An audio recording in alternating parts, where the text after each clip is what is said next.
Arizona Rattlers Arena football is brought to you by Bud Light. For the great taste that won't fill you up and never lets you down, make it a Bud Light. Cellular One, with the largest digital coverage in Arizona. Your Arizona Dodge dealers, setting the standard in product quality and customer service. The Room Store, where they put it all together and save you more at the Room Store. Fry's Foods, where they treat you like a VIP. Best Buy, now that's a great idea. Checker Auto Parts, the place to start for parts. And by U.S. West, life's better here. Coming at you from downtown Phoenix, it's the wall-to-wall brawl. Arena football. Tonight, the Arizona Rattlers wrap up the regular season as they try to gear up for the playoffs, and they host the Portland Forest Dragons. Hi, everyone. Tom Leander along with Ed Cunningham. And Ed, things were looking so good. An 8-game win streak for the Rattlers, but then they head to Milwaukee, and they get stung by the Mustangs, as the offense went south last week. Rattlers could only manage 7 points in the second half. They were stopped twice inside the 1-yard line in that second half. The good news, though, they can still wrap up first seed in the playoffs with a win tonight and a loss tomorrow night by Tampa Bay at New England.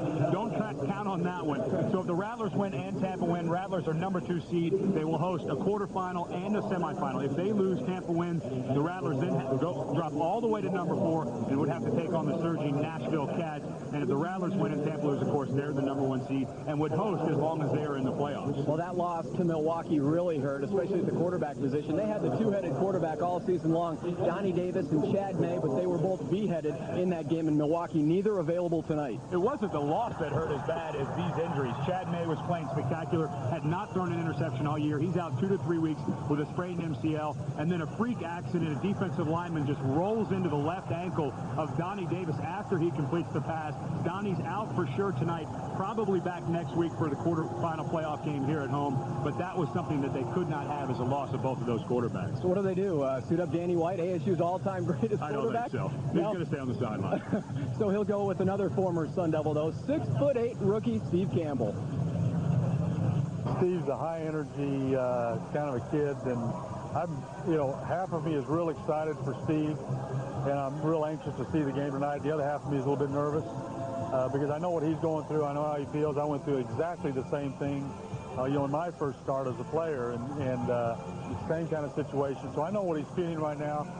We as a staff and the rest of the players just simply have to step it up and take the pressure off of him so that he can do the things that he does best, which is drop back, throw the ball, and when he can do that and relax, he's going to be fine.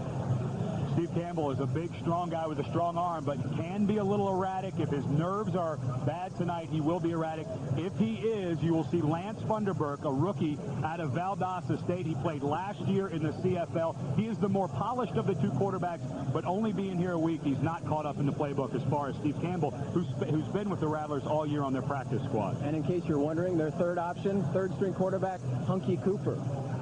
Well, these two teams, the Rattlers and Forest Dragons, have met before earlier this season in Portland. The Rattlers eking out a 45-40 win. Ironically, it was Donnie Davis's last start as the Rattler quarterback this season. Portland played very well. They were up 19-17 at the halftime, and Portland's defense really the key. They held the Rattlers to 207 passing yards, well below the average of the Rattlers.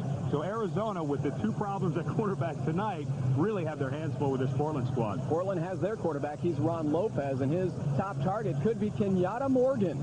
Ron Lopez took over early in the season. An unfortunate injury to James Guidry. Had a spinal cord injury. He's up walking around, but Lopez done a nice job. He is 5th in the AFL with over 250 yards passing. Last week, Kenyatte Morgan, in his first game in the Arena Football League, 8 receptions, 120 yards. That was good for 4th in the league last week. Small guy, very well suited to this game. Well, Ed, this is going to be pretty interesting. The cards are stacked against the Rattlers. Their quarterback is putting on a Rattlers jersey for the very first time, and he is taking on the number 2 defense in the entire Arena Football League. We'll see what Steve Campbell has in him. Kickoff just around the corner on the WB.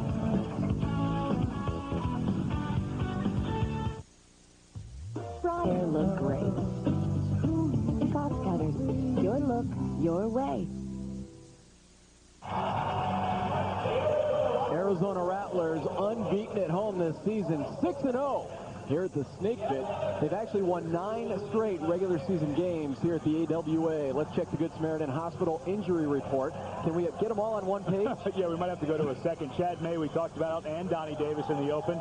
both out tonight. Donnie Davis will be possible to play next week. Probably could have played tonight had they needed him. Same with Cecil Doggett, had the hamstring injury a few weeks ago. The big one, Bob McMillan, has a broken toe and also a broken bone in his foot. We found out tonight he is probable next week. The bottom 3 guys on this list could have played if they really needed them tonight. That does hurt. Not only are you without your 2 quarterbacks, but the league's leading rusher. Here's our Best Buy matchup. Best Buy, that's a great idea. Shakes and Ricks. Well, you look at Calvin Shake-Snyder, of course, had the record-setting year in '98, and Mark Ricks, who's the top cover man for the Dragons, will try to not only cover Calvin, but he's also got Randy Gatewood and Hunkie Cooper. The Rattlers, the only team in the Arena Football League who have 3 receivers with over 65 catches. So pick who you're going to pick and just try to cover them. Shake's just hoping that Steve Campbell can find him out there on the field. And Ed, you bring your pads? No, I didn't. When was the last time you suited up? Because we're going to get some action here. 1996 was the last time I wore a helmet, and I feel like I should be wearing one tonight. There we are. Hello. Corner of the end zone to finish up the regular season. There goes Almost the lost monitor. the monitor. We've already got things falling. We haven't even been hit yet. There is no doubt going to be a football or a player in our lap before this one is out. I've been doing this for 5 years, Tom, and I've never got a souvenir football. I feel like tonight's my night. Tonight's kickoff brought to you by Brewery Fresh Budweiser. Richard DeFelice, whose wife is undergoing contractions and started her delivery. At least the pregnancy is hit full term. He's kicking off and wrapped down there.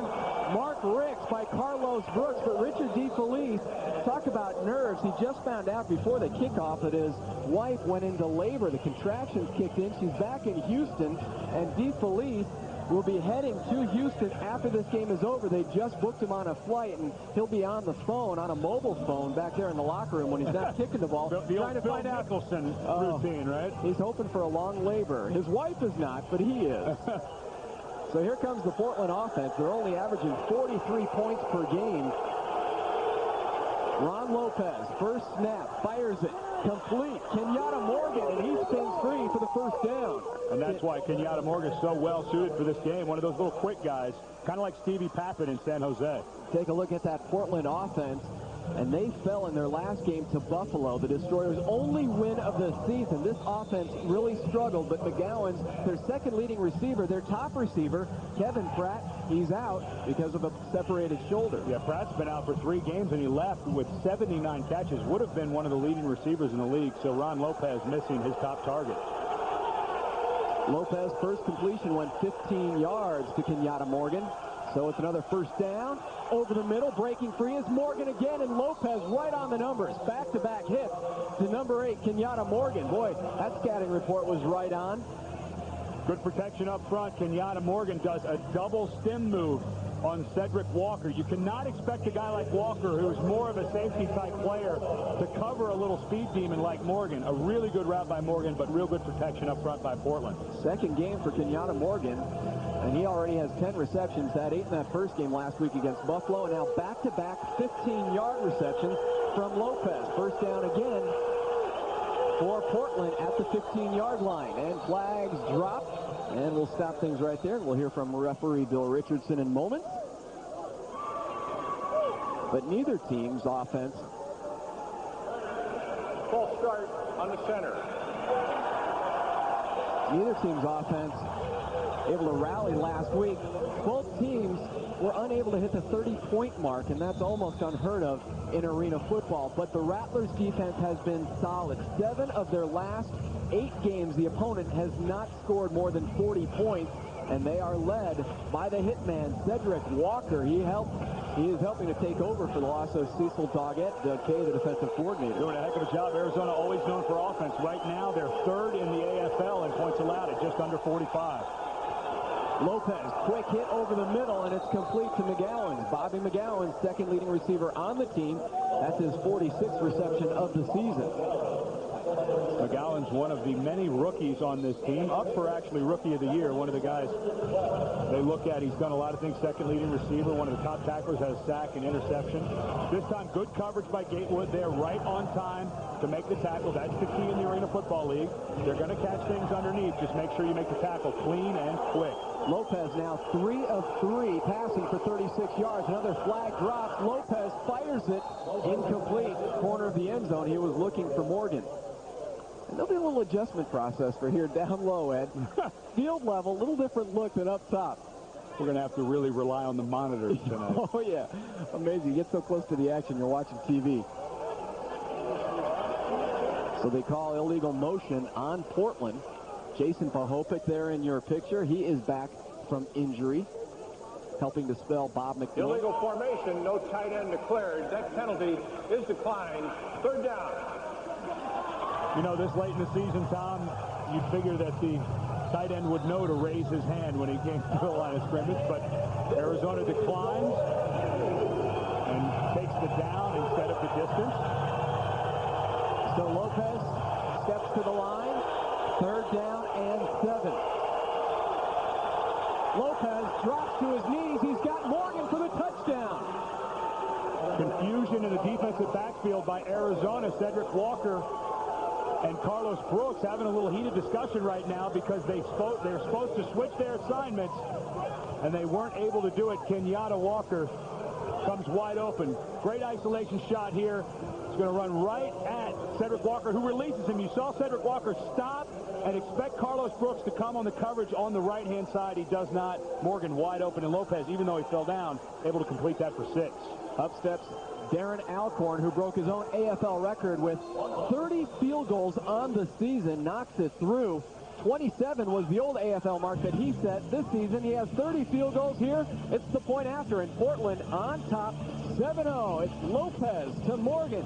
Rattlers and their new quarterback, Steve Campbell, will have it when we come back.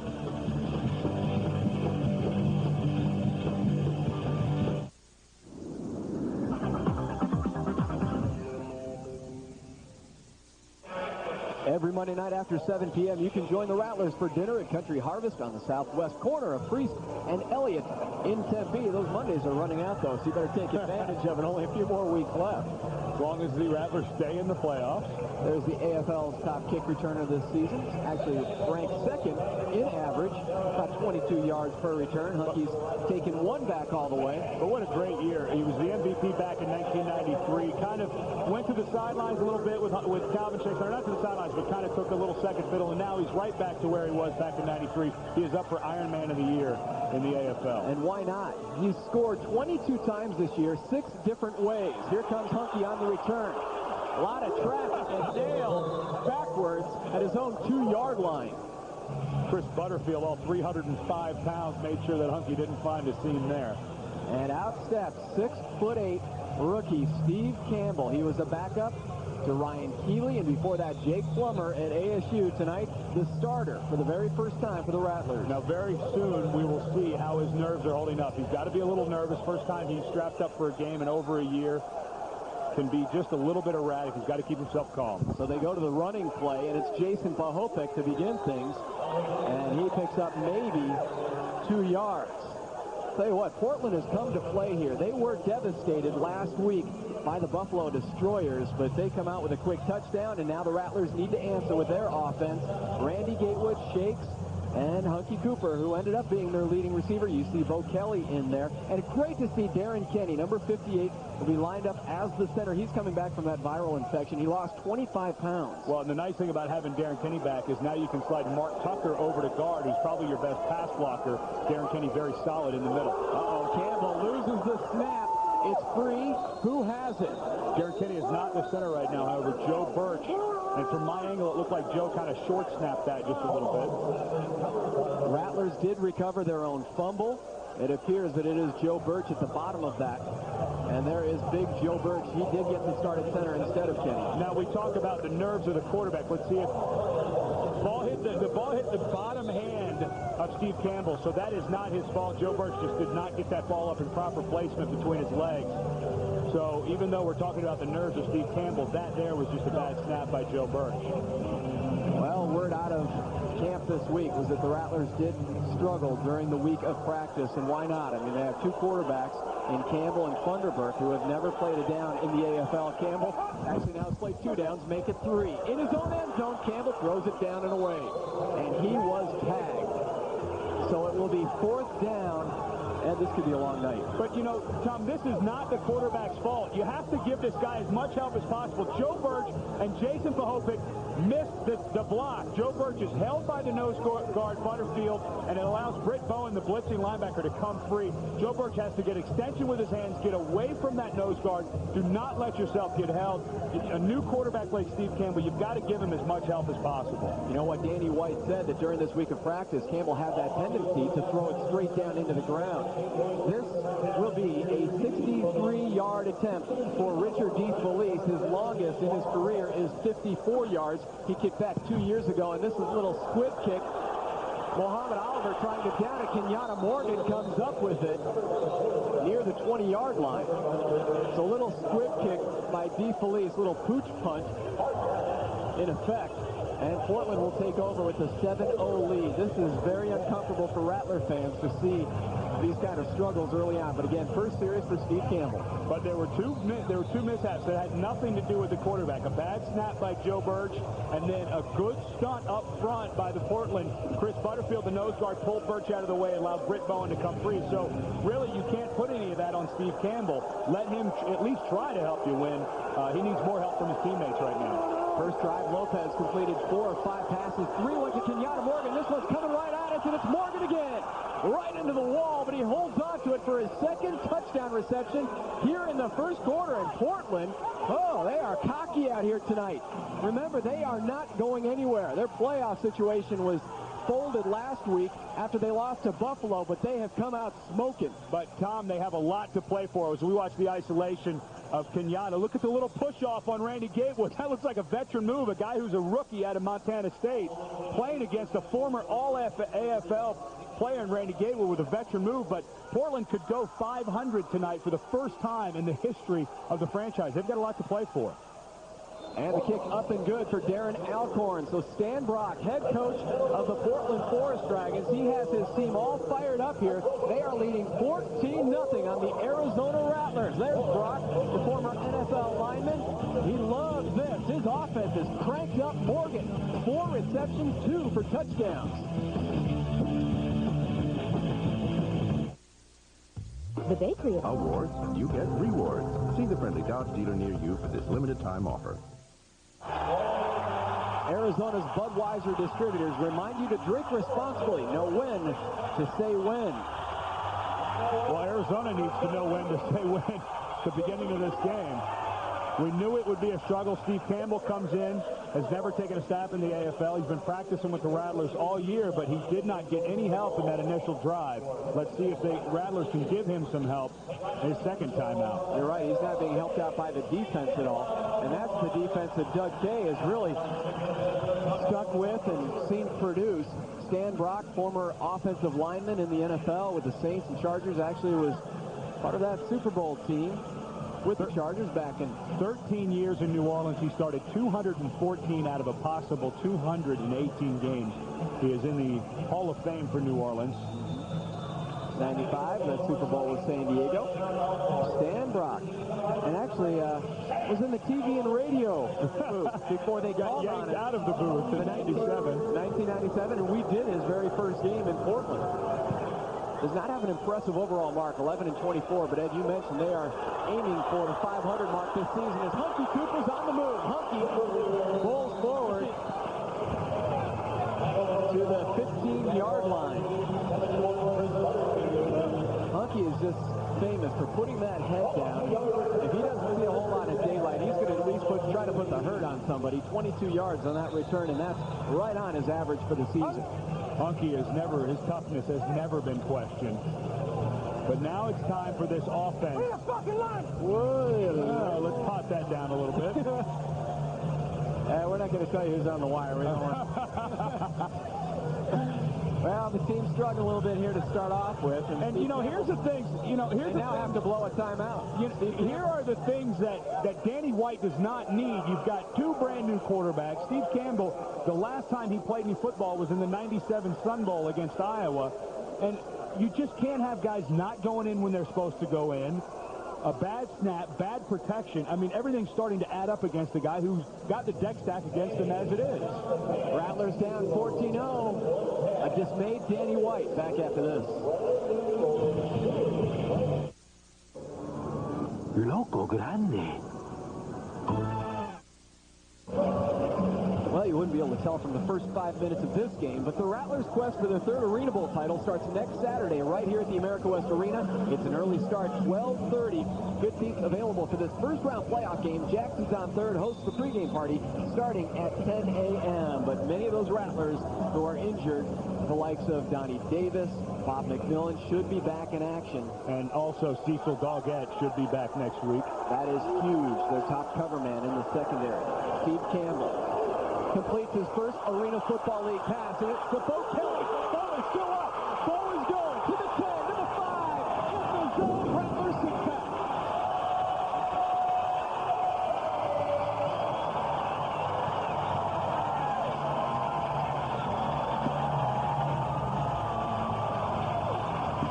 Now this is the kind of help that Steve Campbell needs.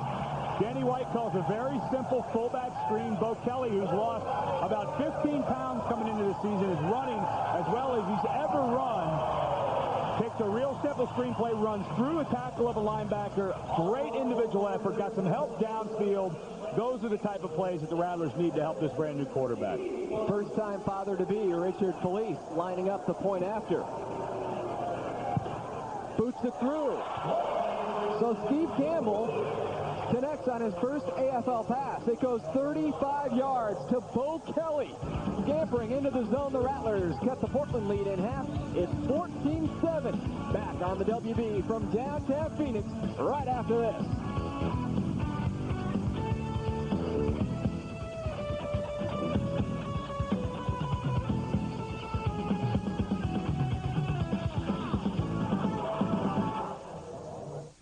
WB61 team in a bar visited by Homer, the father of Bart Simpson. Make your own connections to Bart every weeknight on the WB61 TV dinner.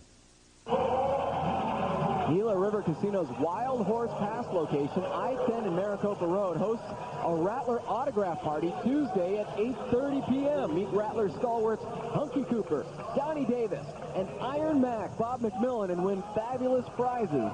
Again, that's Tuesday night, 8:30. Gila River Casino's Wild Horse Pass. Now it's up to the Rattlers defense to give this new quarterback a little help, see if they can't get a stop on this Portland team. DeFelice, a laser, goes out of the end zone. Mark Ricks couldn't put his paws on it. And the Portland offense will step up to the line once again, led by Ron Lopez, who is 5 of 6, 79 yards and 2 touchdowns here to begin the game in the first quarter. 6:14 to go here in the regular season finale on the WB and for the Rattlers this season. And I like what Danny White did. He knew everything was kind of shaky, so he went back to kind of some simple underneath stuff, threw a little screen pass to Bo Kelly, try to get the Rattlers right back in it, and if the defense can stand up, they will be back in it. Kenyatte Morgan on the fly. Lopez looks deep, then goes short instead to Barry Dillard. Dillard, third-year player out of Memphis with the reception. They mark him as a defensive specialist, but tonight going both ways, wide receiver and linebacker. Yeah, Portland, like Arizona, has gone through some injury bug this year. We talked at the open about James Guidry, their starting quarterback, was hurt against San Jose early in the year, had a horrible spinal injury. He is walking, moving around, still has some numbness. Lopez has come in. Kevin Pratt, their leading receiver, one of the leading receivers in the AFL, has been out for several weeks with a shoulder injury. So they're trying to make do, strapping the guys together as well. Lopez, an AFL journeyman, throws this one into the stand. He's played for Iowa, Anaheim, the Florida Bobcats, and San Jose. So this is stop number 5 on the AFL circuit for Ron Lopez. And even though the Rattlers have not gotten a lot of sacks this year, this is one thing they've done very well. Kelvin Ingram beats the guard inside and gets into Lopez's face. Although it's not recorded as a sack, it's just as good as one because Lopez has to throw that thing in the stands as a souvenir.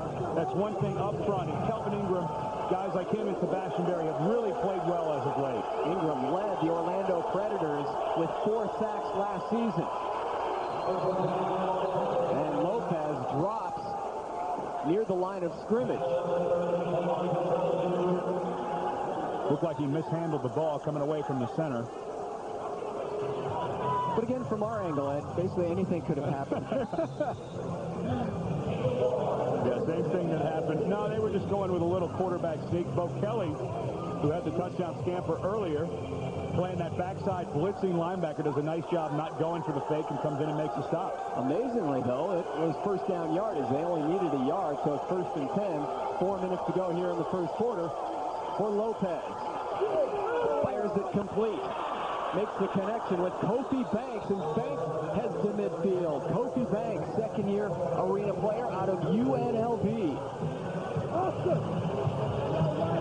Boy, Lopez struggled last week against Buffalo. Only completed 50% of his passes. Struggled the first game against Arizona. Completed less than 50%. Tonight, looks very sharp. He's firing that ball in there on a rope on the underneath stuff. That time he finds Kobe Banks. Good pursuit by Arizona because Muhammad Oliver had missed a tackle initially. Oscar Sturgis, who has 7 pass deflections, nearly put a mid on that one. Flags are down, and so is Danwan McGee. Danwan McGee, a rookie out of UCLA. And this Portland team has 16 rookies on its roster. An amazing set of first-year players for a team that's aiming for a 500 record this season. Stan Brock has brought in players that have never been in this league and really put together their best season. And Stan Brock added a title this year of general manager, so it's his doing bringing these players in. A lot of pressure on him to try to put a winner together in Portland. He's done a good job, like you said. No tight end declared. Second time. Stan cannot be happy, however, that in the final regular season of the game, there's a guard who doesn't know when to raise his hand at the line of scrimmage. So it's 2nd down and 4.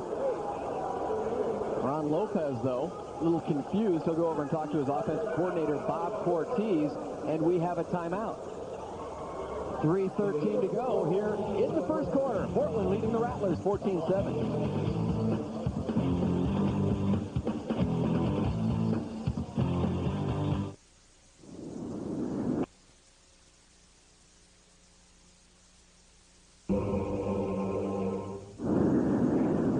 Cellular One was one of the first to bring you a cell phone.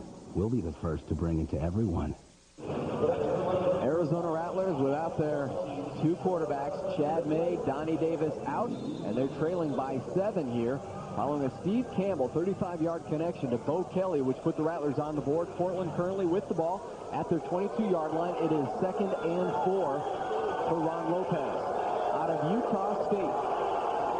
Quick hit over to Barry Dillard. Dillard fades into Jai Hill and bowls forward for another Portland first down, and flags fly following the play. I believe you're going to have a personal foul on Danwan McGee. He hit Kelvin Ingram in the back after the play was dead.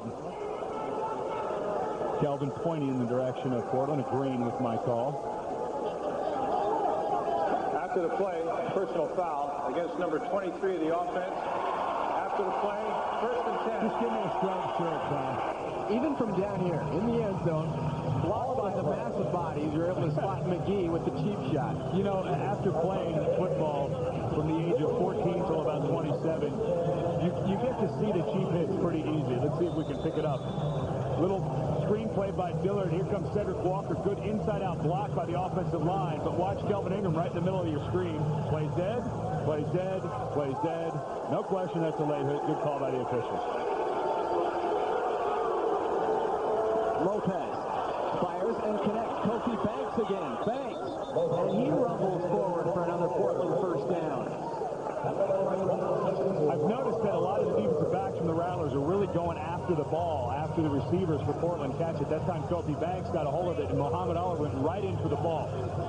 That's a high-risk way to make a tackle, because sometimes if you only go for the ball before you wrap up the player, he can spin out of it and make a big play. And as you know, Tom, after following this game for so long, one missed tackle usually turns into a touchdown for the opposition. Well, we were actually joking with Doug Kay, knowing going into this game that the offense for the Rattlers might struggle, saying, hey, you guys may need to put up some points on your end of the ball.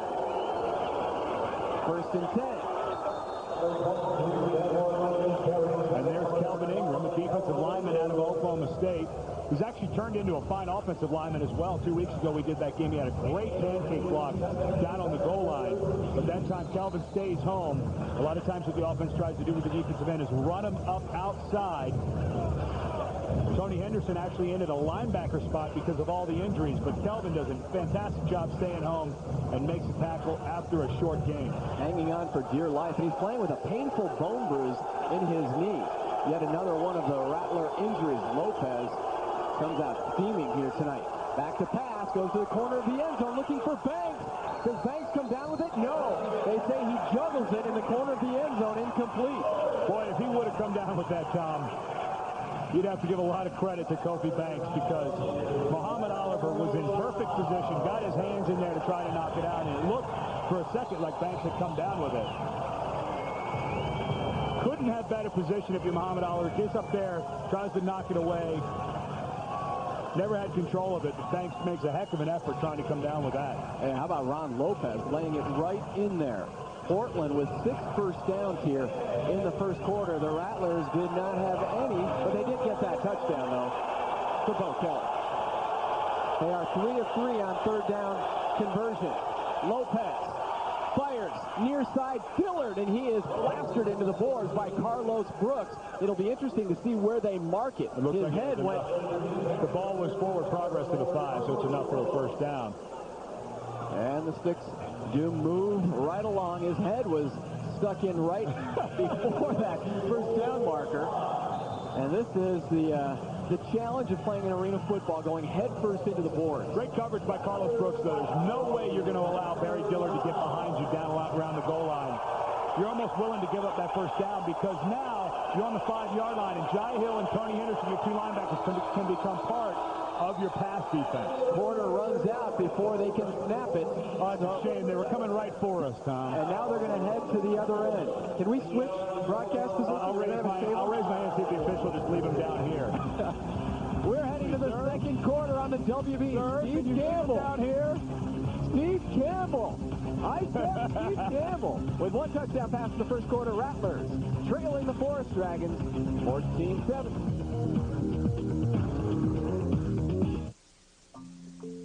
It's the way juicy turkey breast and crisp bacon. West Arena. And there have been some happenings during the timeout. We'll tell you about that. Phoenix Airport Hilton. Next 3 games, Phoenix Airport Hilton, the official host hotel of the Arizona Rattlers. I got to compose myself. We just saw a nasty accident. But, hey, we're talking playoffs. Round 1 starting here Saturday, 12:30. And then, to be determined, round 2 in the Arena Bowl, if the Rattlers can maintain that home field advantage, get the win and Tampa loses. We got to bring you back into the America West Arena, where Dan Marley is now walking off the field.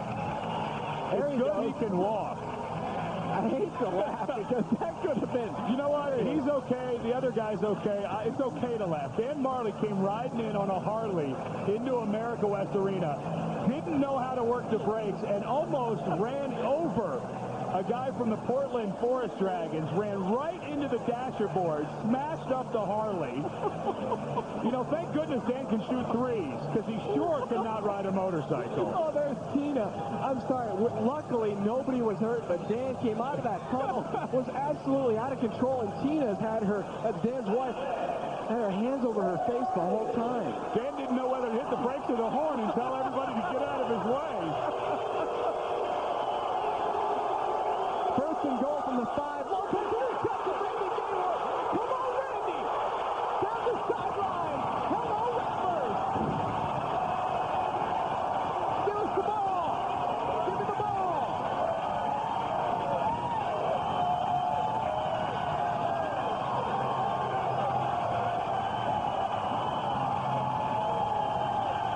Well, we talked earlier that Doug K's defense may have to come up big with a score, and they do a 50-yard interception return by Randy Gatewood, and he gives Doug K the ball. What a great play by Randy.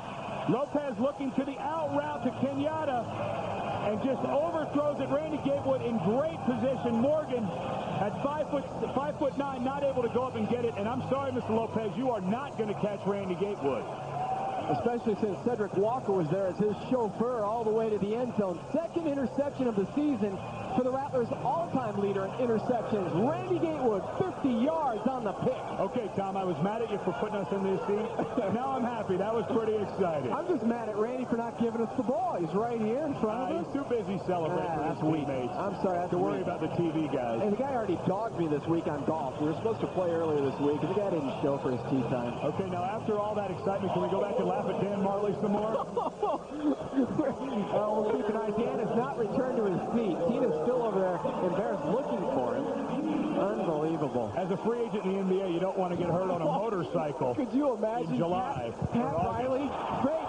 Here comes Gatewood. He does it all.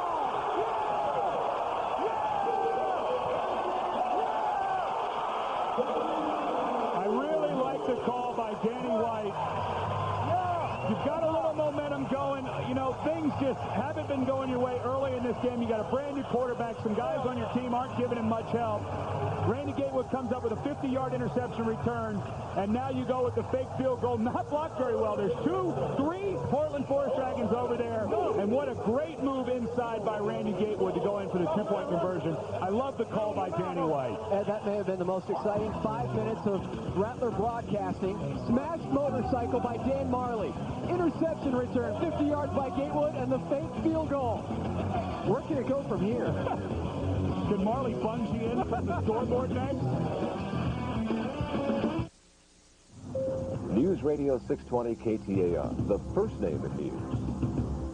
Time now for our Cost Cutters Unsung Hero Cost Cutters. Family hair care, your look, your way, and our guy, Brandon Tucker. Want to take you back 2 weeks when the Rattlers were taking on New England, and watch Brandon Tucker, the ball boy. Taking the hit and the smash, there is nowhere to hide in arena football along the board. And you know, as a ball boy, you're really out here doing this for fun. That's not much fun. It's kind of like Dan Marley riding a motorcycle. And he actually added a football to his arsenal, too. He had 2, came up with 3. The guy not only came back. Here's the first quarter stat for us, Tom.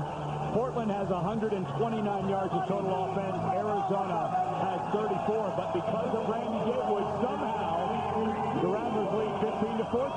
That big extra point going for 2, and it's 15-14 Rattlers. Oh, this is it is always interesting here at a Rattlers game. Yeah, if it's not good football on the field, you've always got the stuff, the extracurriculars to look at. There's DeFelice. Again, he's just back from the locker room where he called his wife, who, in case you missed it, is in labor in Houston. Mark Ricks gets past Mark Tucker, and then thrown down by Brooks. Loose ball, but they are going to whistle him down at around the 8-yard line. A lot of work for Ricks. Ends up with a 16-yard return. Carlos Brooks putting the last pop on. Well, that wasn't a football that was loose. That was a beach volleyball. But it did appear that Ricks was separated from the ball. Throws a nice move on Mark Tucker right here. Tucker does a good job, though. You cannot get beat to the outside. If you are contained, that ball was loose. That's a fumble. It did look like from our angle, but Kenyatte Morgan actually recovered. So no harm, no foul, but still an improper call by the officials. It did look from our angle that it was fumbled. Ron Lopez and his offense, 7 first downs already. Quick hit, incomplete. He finds Bobby McGowens out of South Carolina State. Yet another one of the rookies here on this Portland team, Bobby McGowens. You know, Portland is actually one of the worst offenses in the league, averaging under 43 points per game, but they are really playing well tonight. A poorly thrown ball, of course, by Lopez that Gatewood took 50 yards for a touchdown, but other than that, this Portland team really seems to kind of have some momentum offensively. They look very smooth tonight. Lopez now 11 of 15 with an INT and 2 touchdowns to Morgan. Pumps, goes deep, long ball, incomplete, and McGowens wants a flag. He got it. Randy Gatewood just had it in his lap and picked it up and threw it away. Randy Gatewood had to basically go for the leg whip against McGowens because he was beat on the pump fake. Randy Gatewood, former first-team All-AFL, had that separated shoulder for most of last season. Boy, he has come back strong here this year. That 3-yard penalty, automatic first down. And it's only a 3-yard penalty because it's an illegal chuck by Randy Gatewood. What would you rather have, Tom? A 3-yard penalty and a first down, or 6 points for Portland? Danny White will take the 3 yards. Yeah. That's where, when you get back to the game films the next day, you get applauded for coming up with a... You get yelled at for getting beaten, then you get the old little pat on the back on the end of the film. Hey, don't worry about it. That was the right thing to do. Lopez fires and completes. That's Morgan. He is a scat back. Yeah, he's very explosive. A good find by Stan Brock, who is the general manager and the head coach. A very good find. If you follow Arena Football, watch this guy. Only his second game in Arena Football League history. I mean, he played one game last week, had 8 catches for 120 yards. Already has 2 touchdown catches tonight. And you can just see he's one of those guys who at any moment can make someone miss and take it the distance. Morgan's 5th catch of the first half. 2nd and 1. Lopez wants a big chunk. Brings it back and then completes. And his man was Morgan once again. First down. Lopez went into the full motion somehow. Kept a hold of the pigskin and then found his target, Kenyatte Morgan. Good pressure by Arizona, kind of getting Lopez into pressure, but he was able to step up and find Morgan. The ball was actually tipped by Hunkie Cooper, so good concentration by Morgan. Hunkie Cooper there in the passing lane, but Lopez showing that AFL experience, just hanging on for the extra second for Morgan to break free. And those are the things that Steve Campbell is going to have to learn on the job. 1st and 10. From just beyond the 10-yard line, Lopez goes to the end zone. McGowens, touchdown Portland. 3rd touchdown pass of the first half for Lopez. It's his first love connection to McGowens.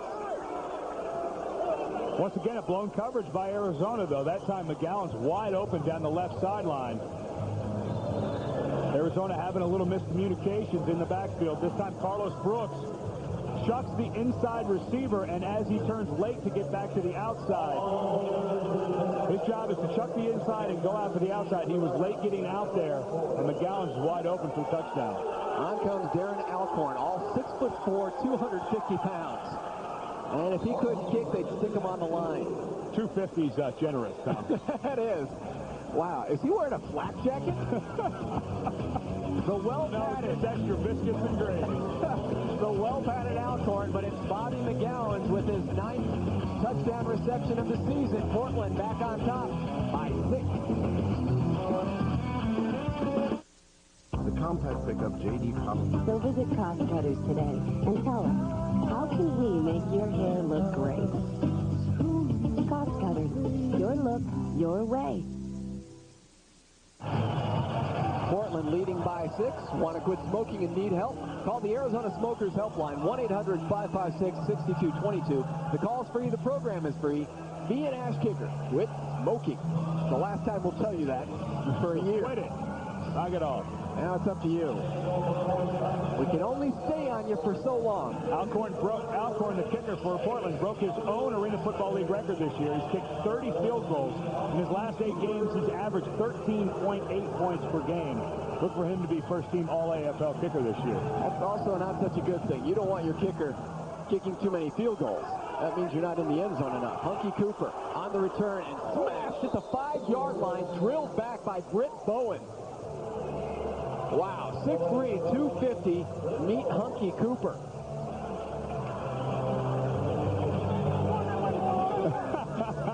And Hunkie is not happy with the blocking that he received. Good kick by Alcorn. Hunkie just nowhere to go. Bo Kelly trying to get him.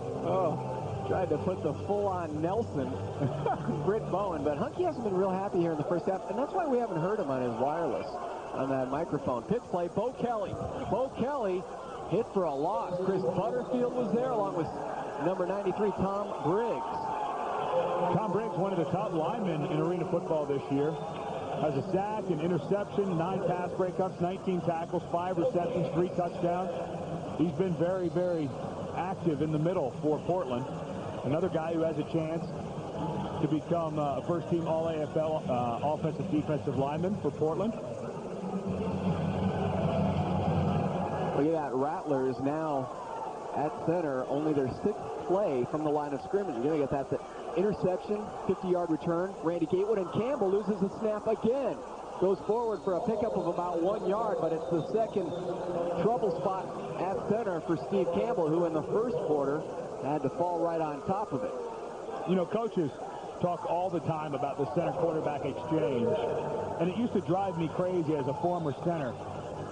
That time it just appeared that Campbell was not ready to take the snap. Maybe Joe Birch snapped it early. No one on the right side of the line appeared to move, so it may have been an early snap by Joe Birch, but you know, as a center and a quarterback, we used to always get together and say, why are they so worried about it? Well, sure enough, you go through the whole week and never have a problem. You get in the game, and in the first series, you'd have a fumbled snap. And so that's why coaches are always harping on that part of the game. Campbell's having trouble getting out of the huddle cleanly. Lobs one up ahead to Gatewood, and it goes into the first row.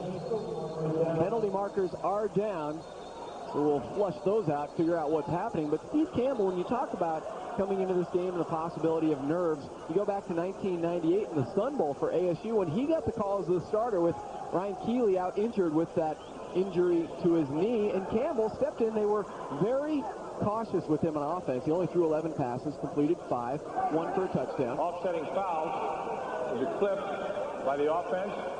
Illegal defense by the defense. Those penalties will offset. Now, if the defense didn't do illegal defense, who would it have been? It wouldn't have been on Steve Campbell. I don't think so. But he played well enough to get the 17-7 win for ASU over Iowa in that Sun Bowl back in 1998. But the one thing Danny White was concerned about was him being a little erratic. And that time, Randy Gatewood did have a step on Waylon Harding, and Campbell threw that ball well out of bounds. 3rd and 10 once again for the Rattlers. Campbell takes the snap cleanly, rolls to his right. 6'8", he's hit, throws a wobbler, incomplete. And he will get a tongue lashing from Danny White for that throw. Again, flags are down. There's a flag at the 20-yard line. I don't care if you're Brett Favre. That is not a throw that coaches like to see. Defensive holding, number 32. 8-yard penalty, first down. A gift for the Rattlers. And a little break. But really, this is a throw that Steve Campbell cannot make. Good pressure by Portland up front. Flushes him out of the pocket at 6'8", 260. Not the fleetest of foot. In pursuit is Chuck Reed. Wow, did he take a shot in the chops. Looked like Britt Bowen got a nice shot. But Steve Campbell threw that ball all the way across the field. It was wobbly. It was a duck. And he is lucky that ball was not picked off and taken the other way. There's Donnie Davis. Rattlers are hoping to have him healthy, and there in front of him, Chad May. May is out for at least 2 weeks, but they hope to have Donnie Davis for the first round of the playoffs next week here at home. Campbell, caress and whip, but it's intercepted. Mark Ricks with the pick. I called it a whip. It was more like a lame duck, and there are tempers flaring once again. Interception by Ricks, and Campbell is now 1 of 3 passing, 1 touchdown and 1 interception. Calvin Shakespeare was wide open down the field. Pressure up the middle on the outside, but he never set his feet. Although there was pressure coming from the outside, Steve Campbell never set his feet and throws a duck down the field that Mark Ricks really doesn't even have to make much of a play to make the interception. Calvin had a step on Ricks. That was just a poor throw by Campbell. Those are the types of throws that will definitely start to you start to think maybe that Danny White will bring in Lance Funderburg. Or how about Hunkie Cooper? That is not a bad option either. Former quarterback in college could run the option, and Stacey Evans now mixing it up. These two teams have been going at it since the opening kickoff. There is some serious bad blood out here at the America West Arena. Well, the way Arizona has played, maybe they should save some of this extracurricular energy for on the field. I mean, things just have not gone their way. That was just a poor throw by Steve Campbell, but hasn't gotten much help from his offensive teammates. It will be 2nd and 7 for Lopez and the Portland offense.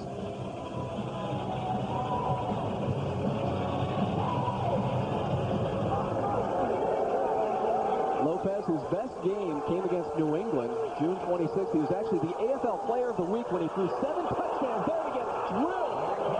He was hammered by Bo Kelly and throws it incomplete. Bo Kelly interception to his credit, and he just lit into Ron Lopez. Same thing that Portland did to Arizona earlier. The nose guard, Joe Birch, wraps up the center, Butterfield, and that allows Bo Kelly, the blitzing linebacker, to come free and gets himself a nice rib shot on Lopez.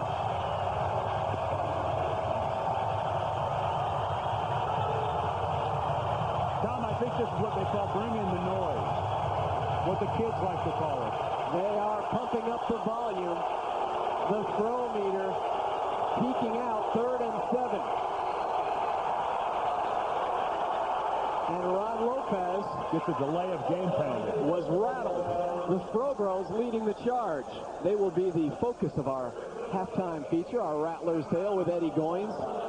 As I will give you a little sneak peek at the fact that Eddie Goins will be donning the fro. That's worth sticking around for. 5:48 to go. Rattlers trailing by 6 to the Dragons.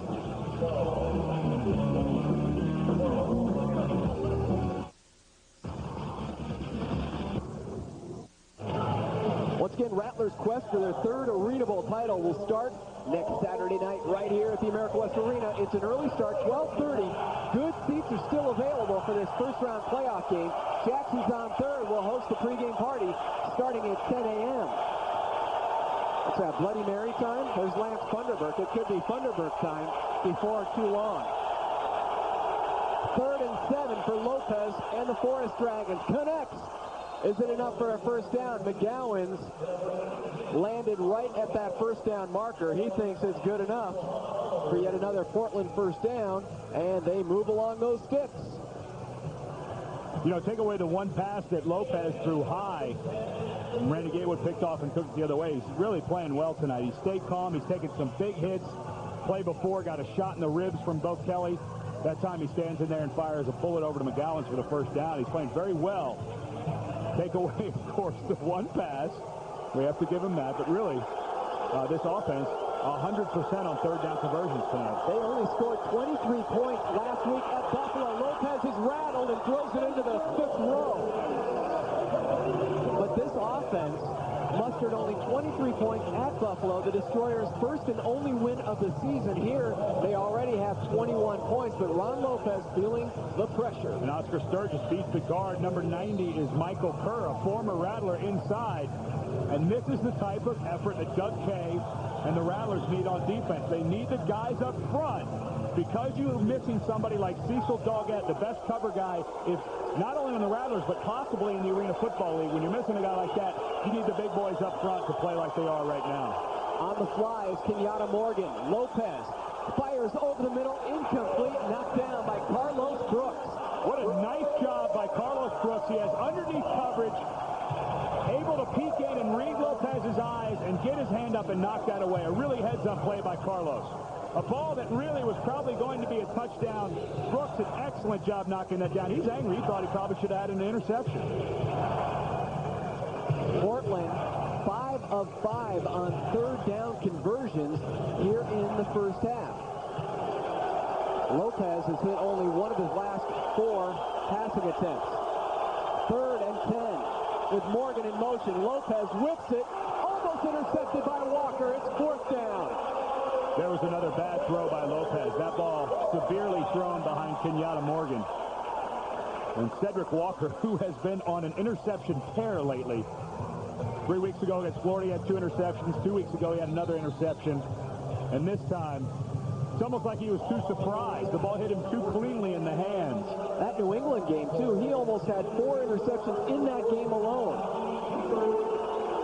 Stepping up for the field goal attempt, 31 yards for Darren Alcorn. Again, he holds the AFL mark for most field goals in the season, but it's a fake and dropped prior to the first down yardage is the backup quarterback, Harry Leon, and the Rattlers will have it on downs. And this is where Doug Kay is invaluable. It's amazing the amount of preparation. He is not only the defensive coordinator, but he's also the kicking team coordinator. But he has his guys ready. Muhammad Oliver's the outside rusher, stands there in his position. Carlos Brooks fights off the blocker, but Muhammad Oliver, very disciplined. Give a lot of credit to Doug Kay for having those guys ready. Steve Campbell, deep drop, long ball. Muhammad Oliver, he overthrows it. He had Muhammad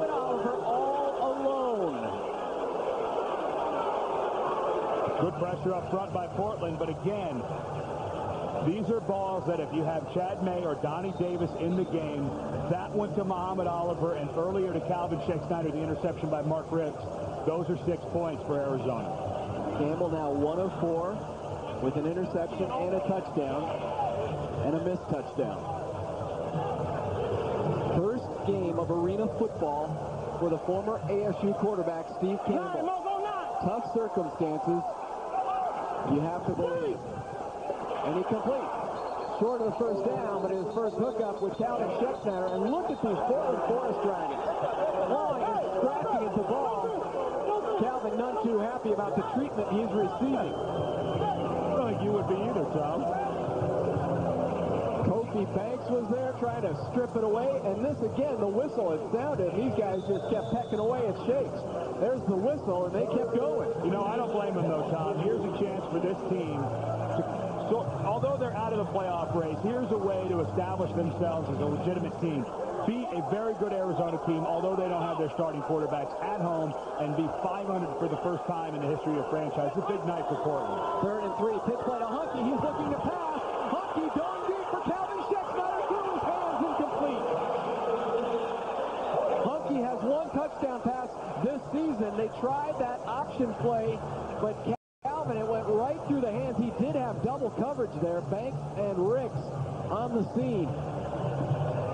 What great coverage by Portland not to go for this fake. They run the little toss sweep to Hunkie. He's throwing. Maybe could have carried the fake just for a second longer, but great coverage down the field by Harding and Banks. Didn't go for the fake, stayed one-on-one, realizing that Calvin's one of the most dangerous, if not the most dangerous receiver in arena football. They stay home. Good discipline by those 2 guys on the backside. That was tipped. It did seem to, or appear to have gone through Calvin's, through his hands, but that would have been a tough catch with Ricks, their leading defender, on hand. So the Rattlers will go for it on 4th and 3. Trailing 21-15 here with 1 minute to go in the half. Campbell back to pass, plenty of time, lobs it high in the air for Hunkie Cooper. It's tipped and falls incomplete. But Tom, there's another throw that just wasn't on time by Steve Campbell. Tough to knock the guy. This is his very first action in arena football, although he's been practicing all year. So much different when you get in here live. But this ball underthrown and thrown late. Hunkie Cooper had a step early on Barry Dillard.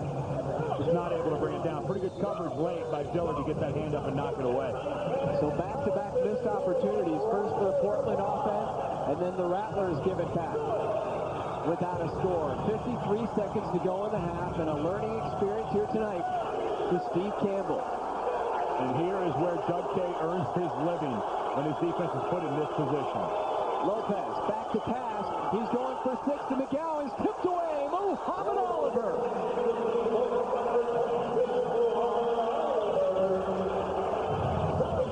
That's as good a coverage as you're going to get, Tom. McGowens goes 6'3". Muhammad barely 6 feet and gets up there and knocks that ball away. Excellent play by Muhammad on the fade route. 4th pass deflection for the Rattler defense. Last possession, they nearly picked the ball off twice. First by Brooks, then by Walker. This time, it was Muhammad Oliver on coverage. Portland spending most of the evening with the ball. Lopez has missed his last 4 passing attempts. 47 seconds to go in the half. Lopez, he doesn't miss this one to Bowen. Britt Bowen bangs inside the 10-yard line for a first down, and Portland will have it. 1st and goal, 42 seconds to go in the half. Britt Bowen has been a busy man. He put a pop on Hunkie Cooper, and then another big stick. That's his first reception of the half. It goes for 15 yards. Stan Brock and his offensive coordinator, Bob Cortez, doing a nice job changing things up. That time, releasing Britt Bowen. Blitzing linebacker from Arizona is not Bo Kelly. That's his responsibility, and Hunkie has to come over from his Jill linebacker position. He gets there just a tad late. 1st and goal, Morgan in motion. Flags drop. Pass goes incomplete, but I believe they tried to halt the play before the snap. Prior to the snap, false start by the offense, number 93. That's Tom Briggs. A little flinch action. Arizona just seems to keep getting these little tiny breaks along the way. They had a missed third down conversion earlier. They got a penalty, 8-yard penalty, automatic first down. This time, Portland's knocking on the door, and then Brake jumps offside. It just seems that Arizona's just starting to get a little bit of help to help them stick in this game.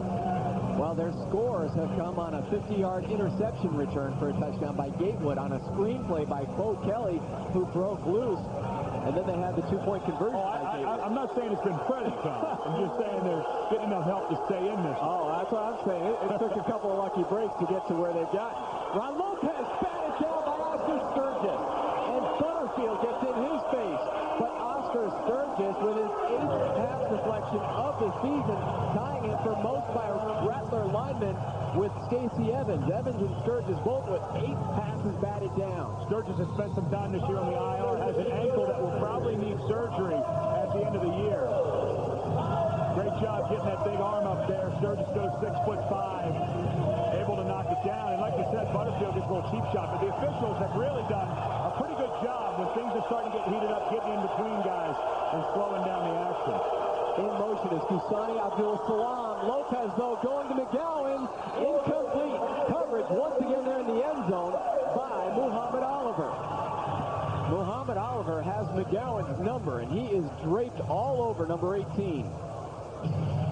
Every good defensive coach that I've ever been around talks about what's called the sudden change, where either the offense turns the ball over late, deep in your own territory, or something happens where your defense all of a sudden has to make a sudden change. Doug Kay's defense is doing a fantastic job in this sudden change against Portland. After starting 16 of 20, Lopez now has hit one of his last 7 passing attempts. 3rd down and 11. Lopez, quick drop, fires incomplete. No flags down. It will be 4th down and 11. 4th and goal from the 11. 32 seconds to go until halftime. And on trots Darren Alcorn. In week 13, he shared league MVP with Chad May. He kicked a 59-yard field goal against Buffalo, his career long. He won't need all of that. No, he won't need all of that right here. 59 yards. The ASL record, by the way, is 63. This will be a 22-yard attempt by Darren Alcorn, and he shakes it. Pulls it left. It's loose off the net. Recovered there by Shakes, and he's whipped backwards by Kusani Abdul-Salam. And once again, they go after it. The Rattlers and Forest Dragons with the extracurriculars. It's about the 4th outbreak between these two teams here in the first half. You know, Arizona has to be careful. They cannot afford to have anybody kicked out. With all the guys they have sitting on the sidelines in street clothes, they don't need guys to be sent to the sidelines with their uniforms on. Let Portland take their frustrations out. There's Chad May and Donnie Davis sitting. Terry Ahern, the strength coach, of course, always in his street clothes. What a tough break, though, with Chad May going down. His knee injury, they still really have not determined the severity of that, but some sources within the team have said that he is probably finished for the season. Now, they're holding out hope that maybe it is not as severe, but really they haven't put the final stamp on that knee injury that was incurred last week in Milwaukee. He was followed by Donnie Davis, and showed you before the start of tonight's game the lineman rolling over his ankle. 2nd-degree sprain for Donnie Davis. Talking to Danny White earlier, they said Donnie probably could have played tonight, but decided to keep him out of this one. Deep ball, Shakes, incomplete. And there's a flag down, a definite hold in the backfield by the Rattlers. I didn't quite catch the number, but it was a pretty blatant hold as Campbell was back to pass. I think on the replay, you're going to enjoy this. It's, I believe, Kelvin Ingram, and he is Two-point takedown. Well, he starts in front of his lineman. Now, all of a sudden, he's behind him with 2 arms wrapped around him doing the wall. Both flags are for holding against different offensive players, number 91, number 93. Penalties declined. There is no number 91. 93 is Stacey Evans. All right, we're hoping 91 is 95. That would be Ingram, and there's Evans. Portland wisely decides to decline, so they'll take the penalty. They'll take the down instead of the distance. Watch left of your screen. That is Ingram. Okay, now he's behind them. Watch as he keeps his hand. There he is. He still has him wrapped up. Look at that. Yeah, I guess you could call it. He actually ended up back in front of him. He spun himself around him. The do-si-do. In offensive line terminology, that's the whoop-de-doo hold. Okay, not the do-si-do. Jumping offside is Tom Briggs. Rattlers will have another crack at it as Briggs took a shot at Campbell, even though he knew he was well offside. These Forest Dragons, they are some ornery players. Well, a friend of mine played quarterback for the New Orleans Saints when Stan Brock was there. And let's just say Stan Brock wasn't the nicest guy on the team. So his team is in the mold of his personality as a player. Conrad Dobler type of offensive lineman? Let's not go that turn. Okay. Let's not go that turn. Let's just say tough, hard-nosed. We don't have to say biting guys on the bottom of aisles or anything like that. That's Danny Ainge. Oh, no, that was basketball. Sorry. And he got bit by Tree Rollins. I think he did a little fighting himself. Yeah, maybe. Steve Campbell is sacked inside the 5-yard line, and he quickly calls a timeout. Although the clock rolls at 8 seconds, now they finally stop it. And there's Chuck Reed, who has his 4th sack on the season. Kelvin Ingram slow to get up down around the 10-yard line. But once again, Steve Campbell, although he's misfired on several of his throws, not getting a whole lot of help. Look at, he's a huge target, too. 6'8", dwarfing Danny White, who's not a small man himself. 6 feet 8. Actually, Campbell was almost as well known at ASU, not as much for his quarterbacking, but his special teams play. He would come in and block point afters and field goals. As he was backing up Healy and Plummer, he would spend a lot of time on special teams. 6'8".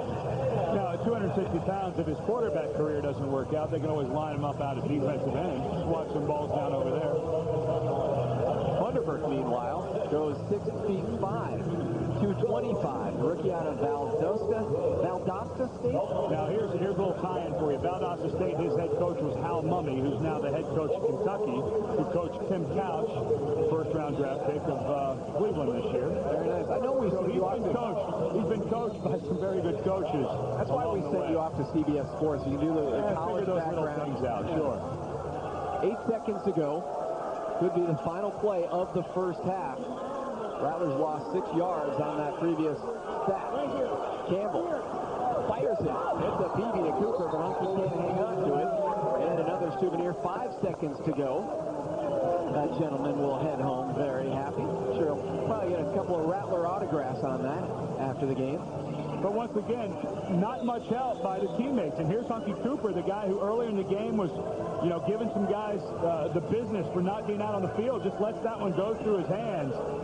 Things just, from top to bottom, although they have a new quarterback in there, some guys who need to play well are not playing well for Arizona right now. They are trailing by 6. 5 seconds to go here in the half. In motion is Gatewood. Campbell, well, I would say he was looking for Randy Gatewood, but came up a bit shy. And I guess, if there's one positive tonight, Campbell's making a lot of friends in the first, second, and third rows. But not at the AFL office, as they have to cut that check on Monday for all the lost footballs. There's a rumor floating around that that's Steve Campbell's roommate. He figured if I can't hit Randy Gatewood on the out pattern, I'll hit the roomie with a free football. And come away with this with a souvenir. 1 second to go. Steve Campbell is pulled off the field for the final play of the half. And Portland, it was, wow, went quickly. Here comes Darren Alcorn. It was 4th down, so through all that, Portland now will have a chance with 1 second to go to kick the field goal. That's a big mistake by Steve Campbell. If you only have one play left, make sure it is the last play on 4th down, Tom. If anything, Danny White maybe should have made it very clear to Mr. Campbell that with 5 seconds, you're only going to have one play. They tried to run the out route, hoping to get a first down, but Maybe should have run the post route to Calvin or to Randy Gatewood and guaranteed that time would have run off the clock. Again, caught off guard because you don't normally see this from an Arizona Rattler team, leaving a second on the clock, handing the ball over to Portland. As bad as you played, you can handle going into the half only down 6. Now, with one of the best kickers in the AFL, the chance of going down 9, that's a big blow and a big mistake by Arizona. Alcorn hooked his previous attempt, which was actually 27 yards. This will be 22 yards to end the first half. For a snap, but Alcorn gets it up and through to end the first half. A 22-yard field goal by Darren Alcorn, and Portland heads to the locker room on top of the Arizona Rattlers by 9. The Rattlers able to stay in this game thanks in large part to their defense and Ron Lopez finishing the first half only 1 of 8 passing. It is halftime here from the America West Arena. Our Rattler tale, highlights and stats coming your way on the WB after this.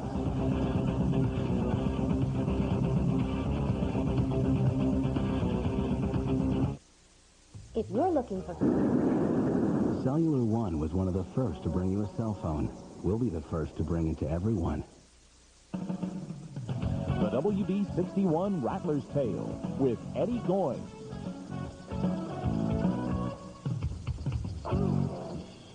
Rattler fans are without question the greatest fans in the Arena Football League. But there's a certain group that definitely sets themselves apart from the norm. They like to be called the Fro Bros. They even have their own website complete with Fro Bro profiles. It's time to finally meet these guys and see what they're all about. Hey, welcome to Studio 54.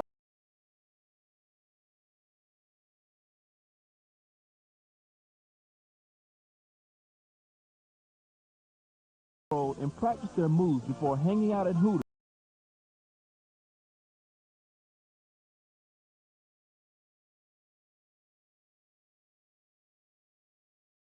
Cheers in here. Cheers in here for Donald making it finally.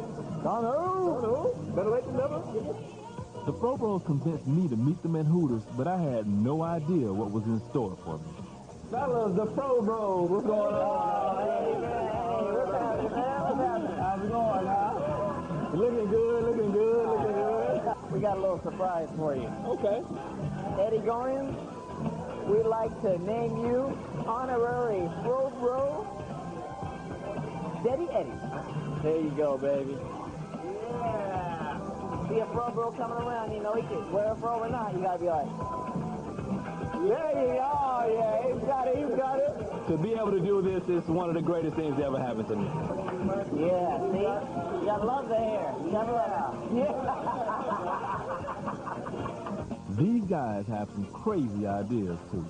They go to the playoffs, I want to see a fro out. You know, the Coyotes have a whiteout, man. Why can't we have a fro out?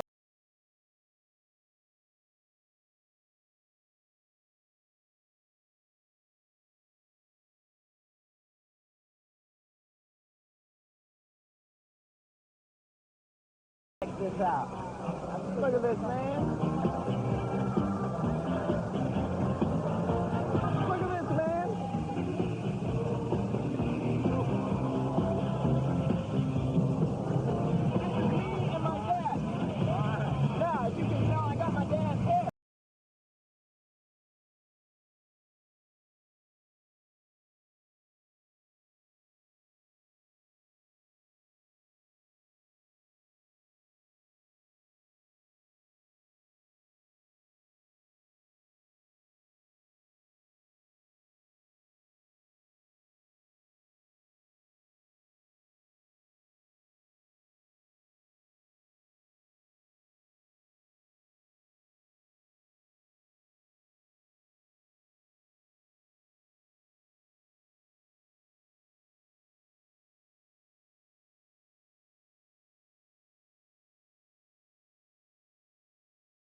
claim they're the ultimate fans, but don't let them fool you. The Sidewinders are the main attraction for these guys. Sidewinders! We love you, Sidewinders! Hey, I'm here at the Rattlers game with my boys, the Bro Bros. And hey, you can't beat it. And we're going to get out of here now, and we'll see you in the playoffs. That's your Rattlers tale. I'm Eddie Goins. That's your WB61 Rattlers tale with Eddie Goins.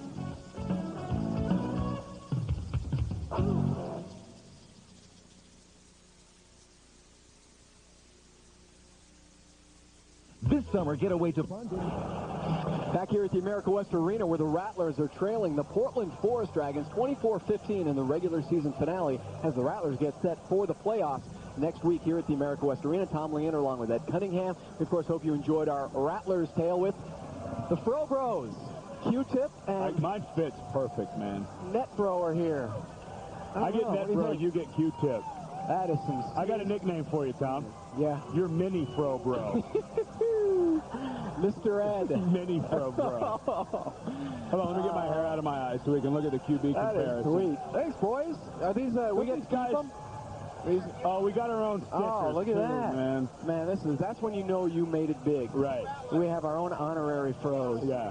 Now you have to wear that the rest of the game. And now they have to take us seriously for the rest of the game, too. Is that going to happen? Right. Ain't going to happen. Let's take a look at our quarterback comparison, courtesy of the Room Store. They put it all together and save you more at the Room Store. Steve Campbell, he's not gaining an afro. He's actually losing his hair after that first half. Not as much as Danny White's losing his. Ron Lopez actually had a great first half early. He was 15 of 20. His last 9 passes, 1 of 8. He had the interception taken 50 yards.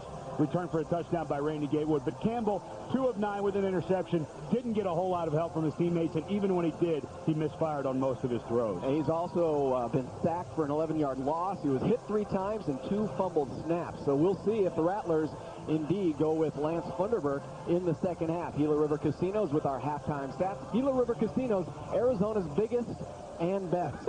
Yeah, as you pat my afro. You know, you may want to put the kids away. This is not for children's eyes. It has been a very ugly half.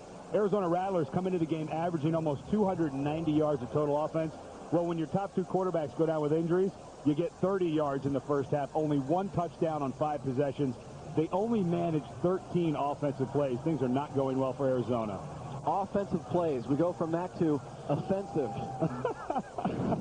Once again, our thanks to the Fro Bros. Net Bro and Q-Tip. It's hard to talk proper English in this. You want to start throwing the hand in there or something. Ed Cunningham, this is going on his CBS Sports resume reel. Lance Funderburk. I will have your hair, Tom. Funderburk's warming up. Looks like he's the man in the second half. Highlights after this.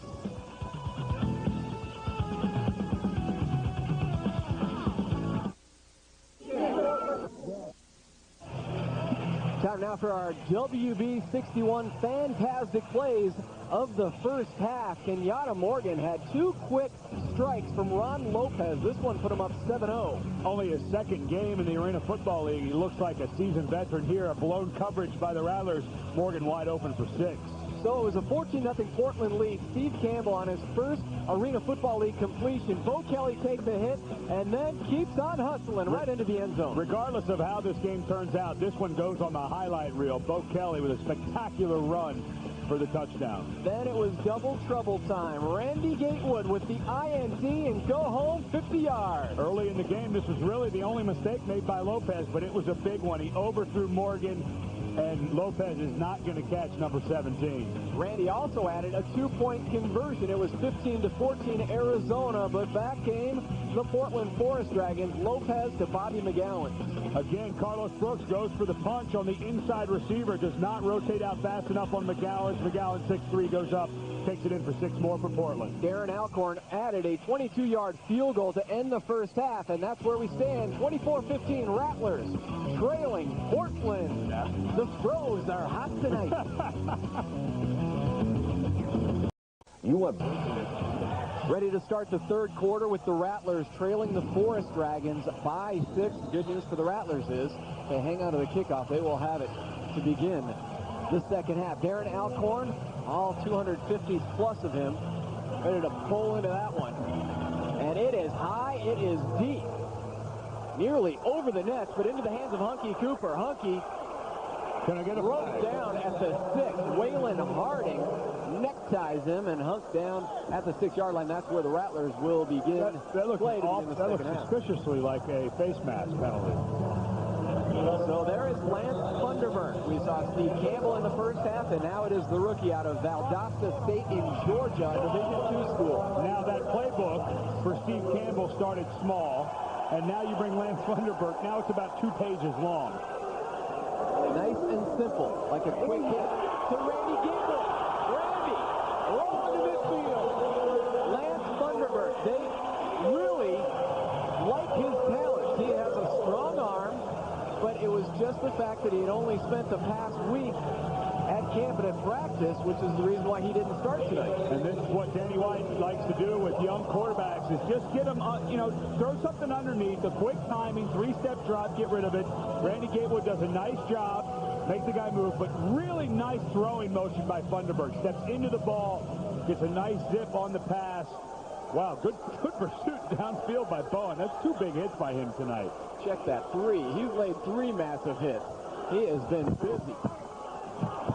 Handoff goes to Bo Kelly, and there are flags down.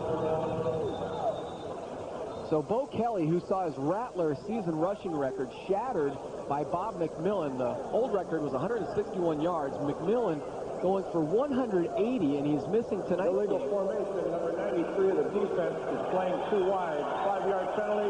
Repeats it down. Tom Briggs, the defensive end, lined up too far outside the offensive guard.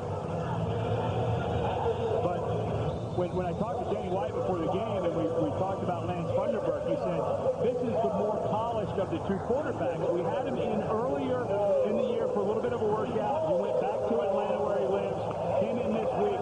First day, he was turning the wrong way. He said as the week progressed, he was a little more comfortable. But Danny said, if things are not going right with Campbell, I'm going to give this guy a shot and see how he does. 1st and 5 for Funderburk. Again, a quick hit to Hunkie Cooper. Hunkie rolls to the 6-yard line. Those defensive backs are going to step up to the line of scrimmage because the Rattlers have made it clear they're going to go to the short passes to try and eat up yardage. Now, these are quick, 2 little quick passes that Funderburk has hit, one to Randy Gatewood and now to Hunkie. But I don't know if you noticed it, Tom, but these guys seem to be playing a little harder. I have a feeling there were some impolite words said by Danny White at halftime because these guys seem to be playing with a little bit more purpose than they were in the first half. 1st and goal from the 6. First series, first 2 completions in his AFL career for Funderburk. And Hunkie, the team's leading receiver this year. Funderburk confusion at the line, and he calls timeout. So better than make a mistake during live action, he will go over and talk it over with Danny White. Timeout, 12:42 to go. The Rattlers are on the move, trailing by 9. Quick and easy meals begin in the produce department. Get awards, you get rewards. See the friendly Dodge dealer near you for these limited time offers. Back here at the America West Arena, 3rd quarter, and we're joined by Vice President of Communications of the Arena Football League and a former member of the organization here at the America West Arena, Dave Cooper. Hey, the pay doesn't come with the title. Does the jacket? It's a jacket. It's a Chicago thing. Cooper, we've got the playoffs upcoming, and it appears that the Rattlers are battling Tampa Bay for that #1 seed, but it has been a dogfight all year round. Talk about this season from the perspective of the commissioner's office in Chicago. Well, it's been unbelievable with as many teams as we've had vying for the last 2 spots of the playoff race. Going into the last week, that's what you want. I mean, you want a team who's 6 and 7 fighting for a shot, even though they're 6 and 7. But it's played murder with us trying to figure out the scenarios and who the Rattlers are going to play and where the Arena Bowl is going to be held too at the end of the season. That's one thing that's tough in the Arena League is that you always play the championship. You never know where it's going to be to the last week of the playoffs. How do you guys get ready for stuff like that? It makes it very tough. We go into the final 3 or 4 weeks of the season planning for 4 different cities. And, we move in for a week, and we have to put on a show, but it also wreaks havoc with the football operations, too. So. Take a look at the brackets for the Rattlers, and you talk about all those different scenarios. And Arizona and Tampa Bay, if they both win, Arizona would take on Milwaukee right here at the America West Arena. And Milwaukee, one of the hottest teams. Back to action. Rattlers have it. First and goal from the 6, and it's a pitch play to Bo Kelly, who cuts forward, and Bo goes all the way down to the 2-yard line. Second and goal now from the 2. One other item we have to talk to you about, though, Coop, is the expansion in arena football. We just found out this week that Chicago will be back in arena football. They used to have a team, the Bruisers, and Raleigh-Durham gets a team. We have Chicago with Walter Baton, a part of that group, which we're very excited about, Raleigh-Durham. And also the Cleveland Browns and the Jacksonville Jaguars have both applied for teams for the 2001 and beyond season. Second and make it a long one for Lance Funderburk. First drive as the Rattler quarterback. He rolls to his left, dives forward for the Rattler six-pack.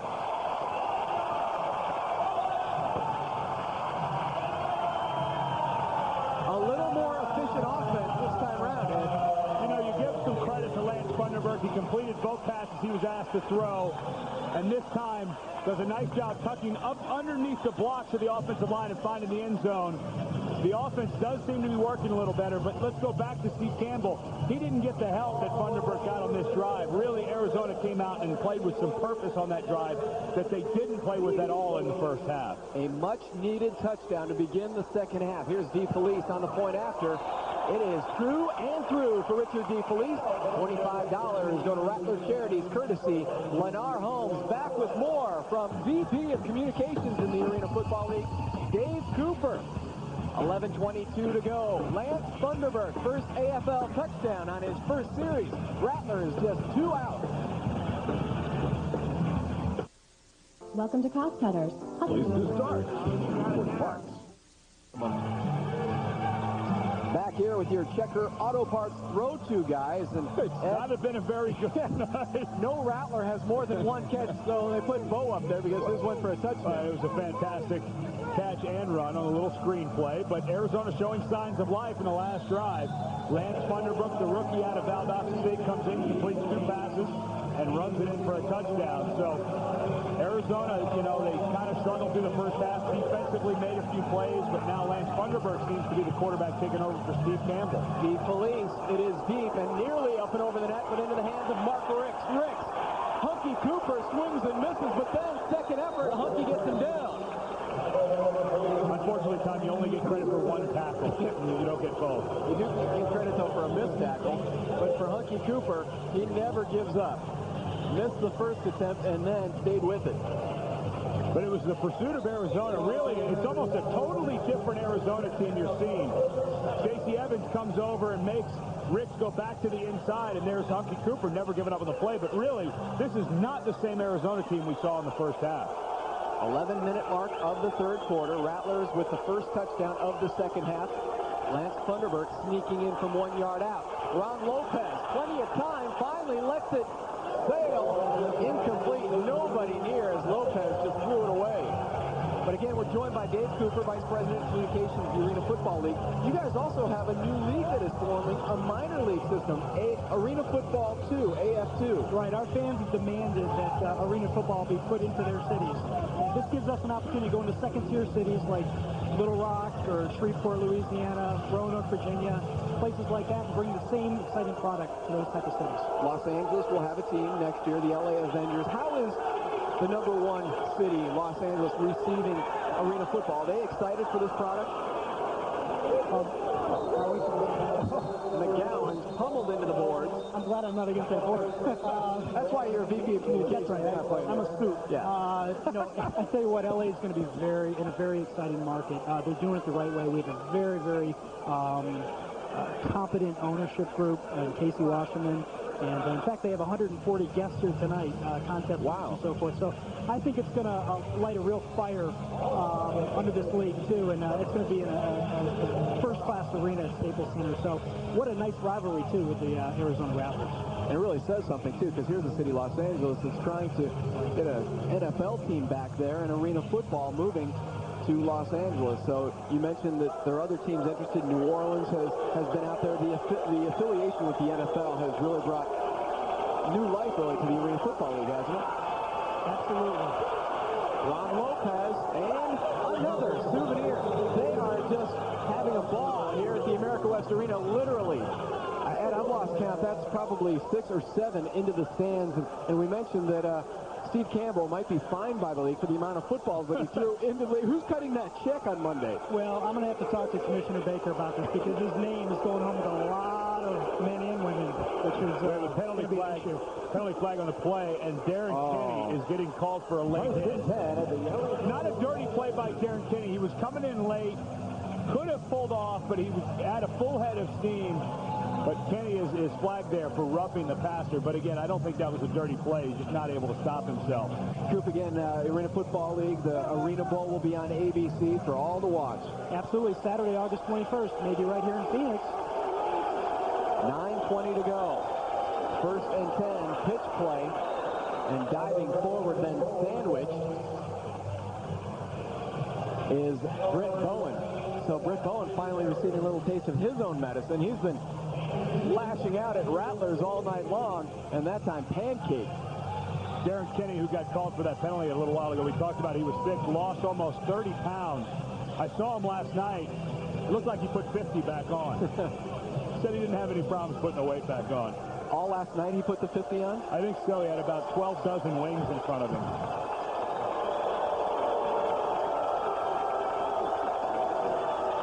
Plenty of time again for Lopez. He whips it and complete to McGowens inside the 5-yard line. McGowens, who has a touchdown here already, takes that one inside the 5 for a Portland first down, and they are charging deep into Rattler territory. Lopez able to just stand in the pocket this time. Carlos Brooks slips and falls. A good job by Randy Gatewood, who came off late of Campbell Abdul-Salam. Or else that would have been a touchdown for McGowens because Carlos Brooks slipped in his coverage.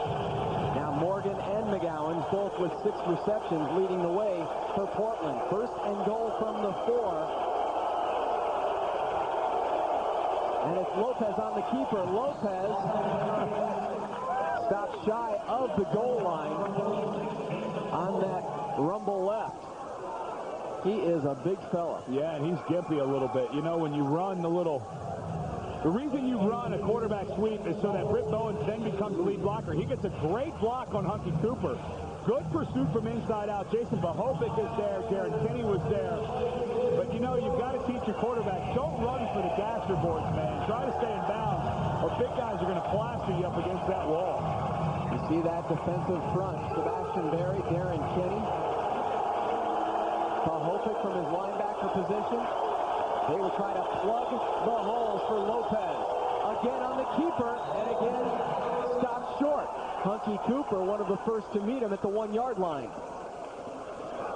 A lot of people would wonder why in the Arena Football League teams tend to run the ball so much. But once you get inside the 5, you almost have to run it. It becomes very difficult, very crowded in that end zone.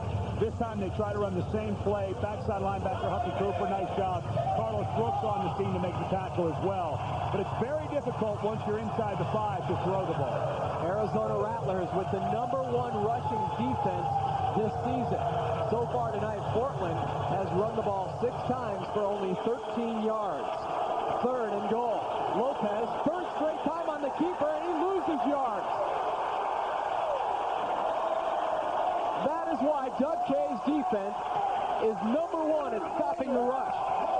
You know, Tom, from our angle, I couldn't see who got the push up front. I'm willing to bet it was Joe Birch, the nose guard, is going to get pushed right up the middle. He absolutely pushes Butterfield, the center, right into the lap of Lopez. He went low on Butterfield, got up underneath the pads of the center, pushed it into the lap. Watch 71's feet. His butt just gets knocked right back into Lopez. Lopez, no way to go. Great job by Joe Birch down on the goal line. Rattler fans are into it. Do they dare go for a quarterback sneak 4 straight times? We'll have to wait and find out. Timeout. 5:42 to go. And the Rattlers, their defense is pumped up. When we come back, it's 4th and goal from the 3 for Lopez and the Forest Dragons.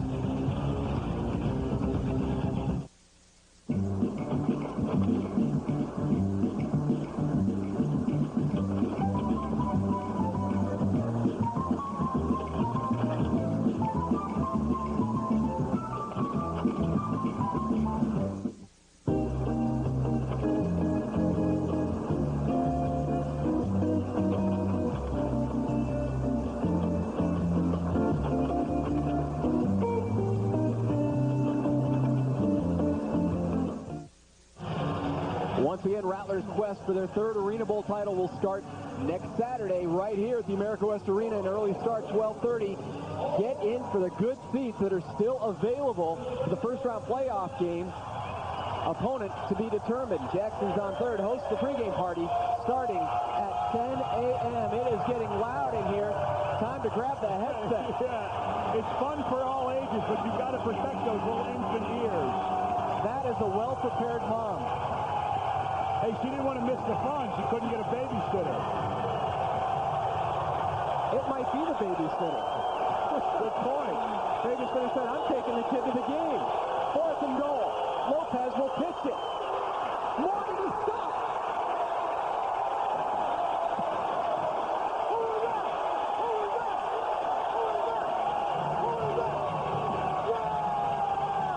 That is not a broken record. That's Hunkie Cooper.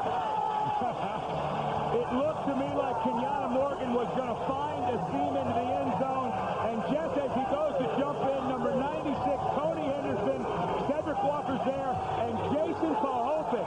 What a great tackle by Pahopic. Pahopic has not played since June 4th. He was IR'd on June 17th. Makes a great hit from his linebacker spot. Played linebacker at Boston College. Fights off the block of the center. That is form tackling by Pahopic. 14, Hunkie Cooper is there. Great defense by the Rattlers.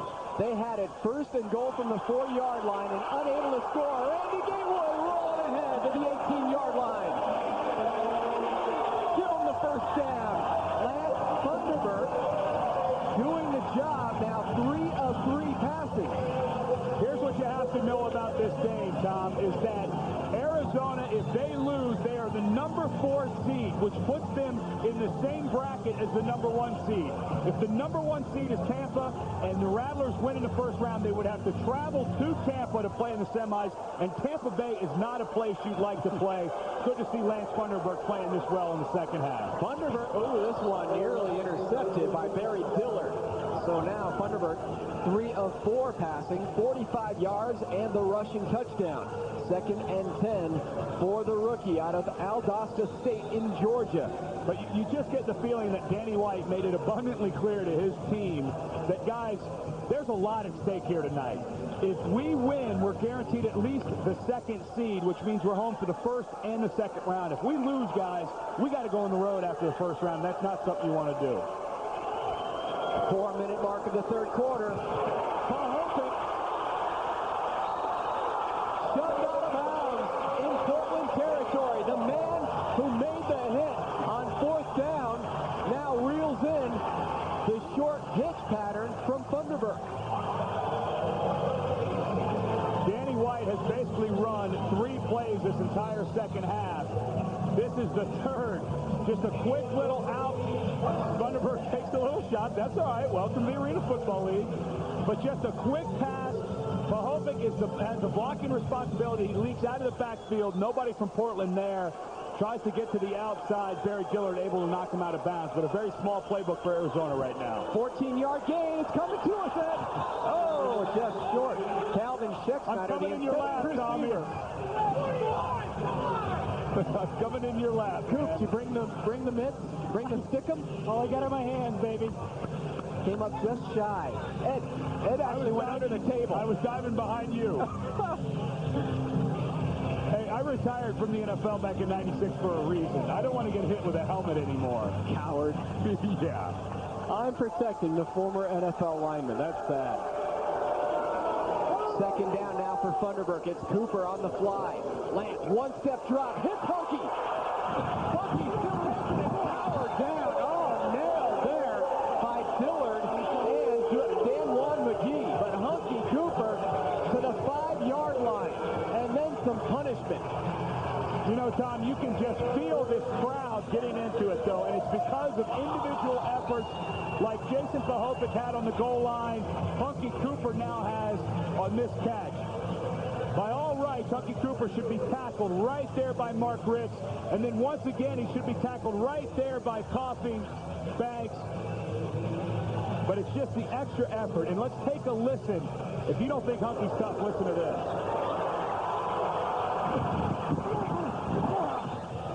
And And you know what? He still got the best of Barry Dillard on that one. Hey, Donnie Davis is with us on headset from the Rattler bench.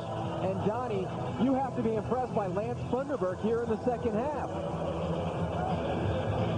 Hello, Donnie. Earth to Donnie. We will check in. Oh, we'll check in with Donnie Davis in a matter of moments. Meantime,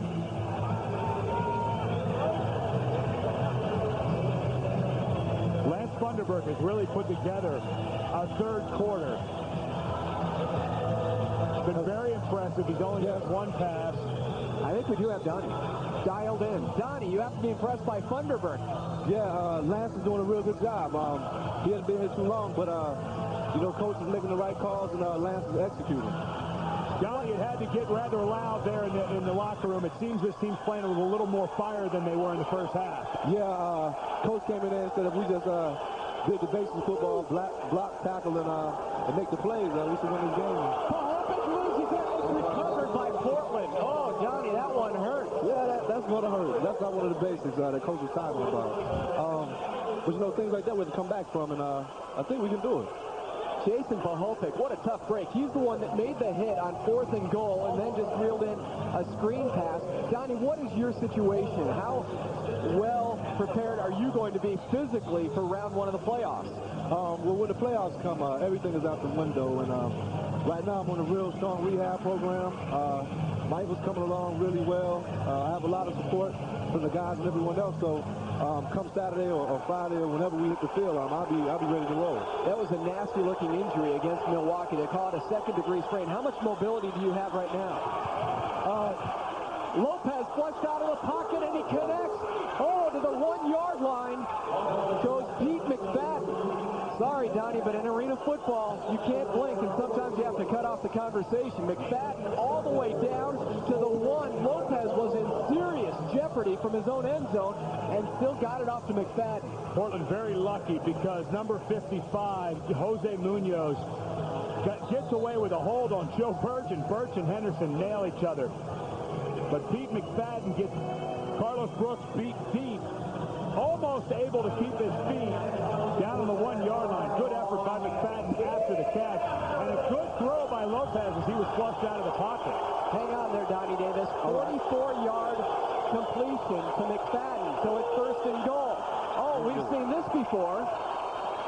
5 rushing plays within the 5-yard line, and the Rattlers have held Portland out of the end zone on each rushing attempt.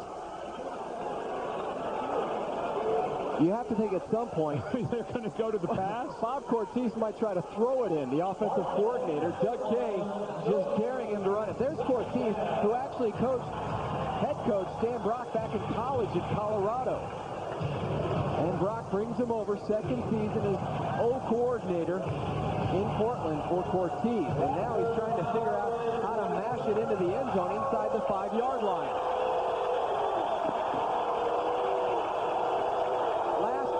Attempts, a -3 yards. Make that 5 rushing attempts for a -4 yards. The quarter is going to end here. Time elapses in quarter number 3.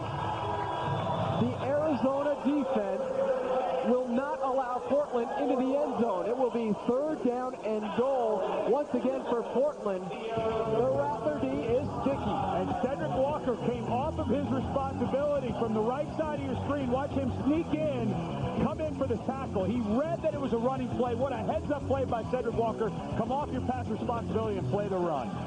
4th quarter on the way from the America West Arena, where the Rattlers trail by 2.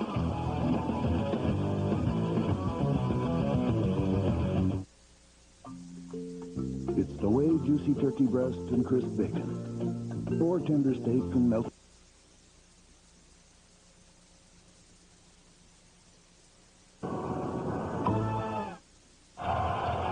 Here's the Subway game summary. Subway, the way a sandwich should be. New life under Lance Funderburk. So the Rattlers are down 2, but it is now 3rd and goal from outside the 1-yard line for Portland, who cannot seem to break that Rattler rushing defense. Lopez, the little pitch pass to Abdul decided they can't run it in. Lopez took one step and then shovels it to Abdul Salam for the touchdown. Really nice job by Bob Cortese, the offensive coordinator. He saw that the Rattlers were starting to cheat on the run. Carlos Brooks leaves Abdul Salam right away. Lopez does a nice job with the fake. Really good play call by Bob Cortese and Stan Brock, because they caught the Rattlers cheating their defensive backs in to play the run and made them pay for it. Hey, Donnie, we want to wrap up things with you real quick. Again, your mobility, how will it be come round one of the playoffs? You say you throw things out the door, but, I mean, how swollen is that ankle? And along with that, Chad May's status. Right, well, come playoff time this week, I'll be ready to go. That's what's got in my mind. The mobility, I shouldn't be hurt that much by it. Like I said, I'm getting plenty of work on it and working on it every day. It's getting better. As far as Chad goes, I think he's week to week right now, but you know, Chad's a trooper. He's a tough guy, and whatever he can do to help the team, he's going to do it. All right, Donnie, hey, appreciate it. I know you want to get right back into this one, so drop the headset and hopefully enjoy the rest of this fourth quarter with the Rattlers trailing 30-22 and the upcoming point-after attempt by Darren Alcorn. But there is Lance Funderburk, who has been impressive in relief of Steve Campbell. And, you know, one thing of the quarterbacks when I was playing, they always said it's so much easier to be the backup. Because if you're the starter, you have the whole week to kind of mentally think, you know, I'm starting, it's up to me, I've got to play well to stay in there. But when you're the backup, you can kind of take a more relaxed approach. And I think that's starting to show for Lance Funderburk. He came in, kind of took control of the huddle, which was very impressive to see. Denny White has made some calls to allow him to get some confidence. And Funderburk's really done a nice job. But there's just not as much pressure on a backup quarterback, especially in a situation like this, where he basically had 1 week to prepare. Who's more under stress? Funderburk, or over his shoulder again, Richard DeFelice, whose wife is currently in a Houston hospital in labor. He has a flight after tonight's game, his first child, and he's hoping it hasn't been born yet. Here comes Darren Alcorn. Knocks it up and good for the point after. So Portland's lead is back up to 9. That's where it stood at halftime. 14:42 to go, and the Rattlers with Lance Funderburk under center try to cut into this 9-point Portland advantage. The compact pickup. 31-22, and the Lennar Homes to the house report. Discover the value advantage of Lennar Homes. Well, Tom, it really hasn't been to the house for anybody tonight. Both teams combined stopped 9 times. You don't see that a lot in arena football. We knew going in that the offenses would most likely struggle here, as neither team broke the 30-point mark in their game last week. Again, Portland losing to the Buffalo Destroyers. It was the Destroyers' only win of the season, 30-23 the final. But already they've surpassed that here with 31 points. Hunkie Cooper, he has taken one back this season. He's at the 10, and he is not going to take this back. But wait a second, Hunkie has more to say about that. And see, here's the type of effort. Hunkie, along with the other Rattler teammates in the first half, he had a drop pass, which is not like Hunkie Cooper. And we'll take a listen to some of the things Hunkie Cooper has to go through, but these are the types of effort they need from their veteran players.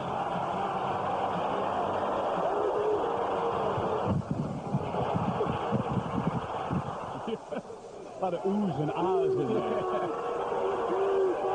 First and 10. Funderburk. Deep drop. Fires a BB in and out of the hands of Randy Gatewood.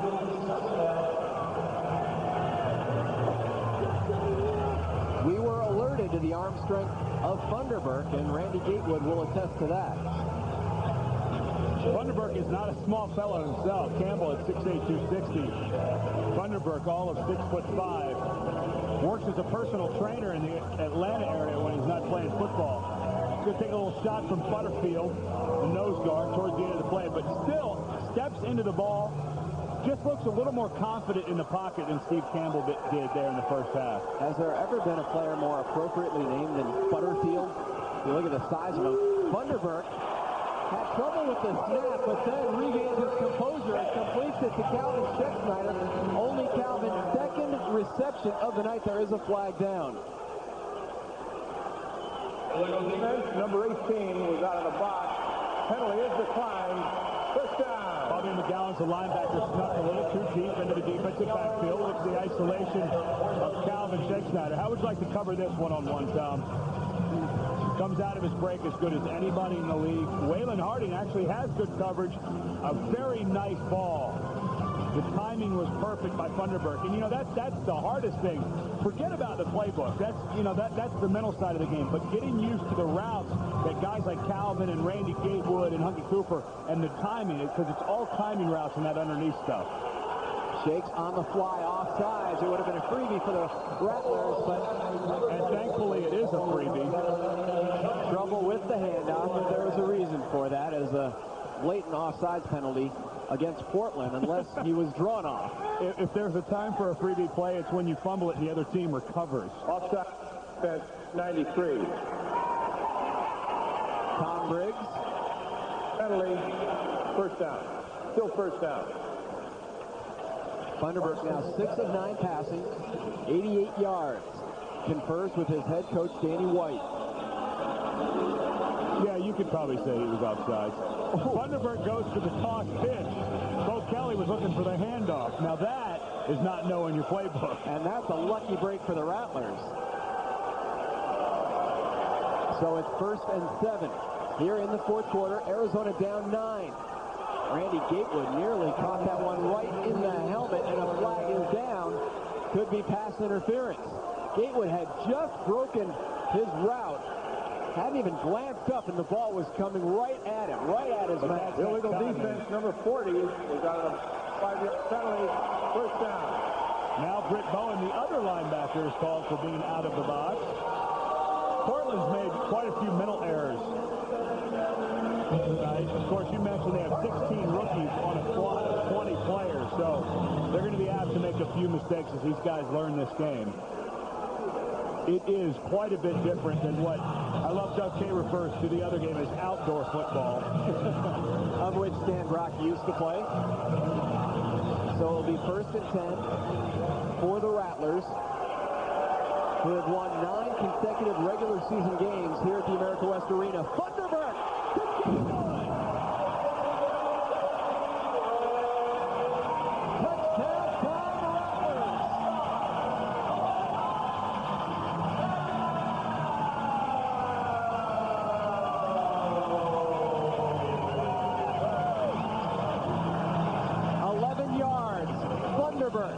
To Randy Gatewood.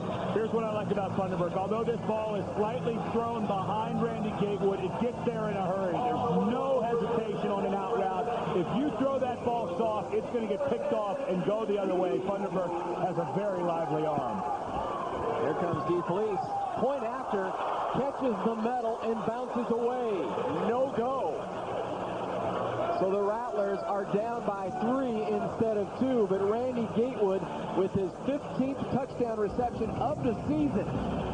He had to come back for this one. Lance Thunderberg with a laser. Rattlers trailing by 3, 11:29 to go here in the 4th quarter. Finding the right home is like finding the right quarterback. You look for the whole package, and that's what you do.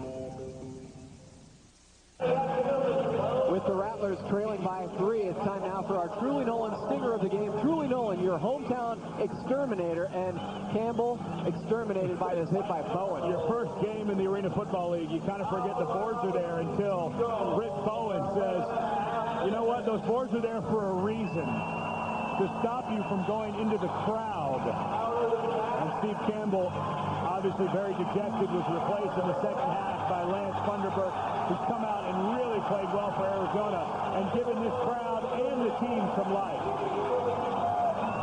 After being outgained in the first half by Portland, total offense, the Rattlers have come back here in the second half. 105 yards of total offense to 76 for Portland, but here comes Mark Ricks to the 20-yard line and he fumbles it. It is loose, picked up by McGowens, but they're going to rule him down at the 20-yard line. They rule Ricks down at the 20-yard line. He has been their kick returner all season. Ricks has not taken one back all year, but number 1 nearly right here. Excellent blocking up front by Portland. Ricks only has to make one move right there, but it was a nice one to go by Bo Kelly and Hunkie Cooper. But after that, it's just great blocking down the field. But good pursuit. Bo Kelly actually comes down late. Officials rule that Ricks was down. So Bo Kelly, who got burnt down on the 5-yard line, good hustle to come back and make the tackle. Ron Lopez, 4 touchdown passes here tonight. Morgan in motion. Lopez comes near side, knocked away Muhammad Oliver there on McGowens. And good pressure up front by Sebastian Berry makes Lopez misfire on that ball. McGowens was open. I'm telling you, Tom, this is just not even close to the same team. It's like they went in and signed up a whole new set of players. Sebastian Berry right in the lap of Lopez. Oliver has 3 pass defenses tonight. That was a big one there. Sebastian Berry on the front line for the Rattler defense, along with Darren Kenny. Jason Pahopic there. And number 93, Stacey Evans. Lopez whips it. Wow, that was tossed with a bit of heat as Carlos Brooks on the spot defensively. Man, Lopez really wound up with that one. That was a fastball. I don't think anybody wanted any part of that pass. I think Brooks was just trying to keep himself from breaking any fingers. 8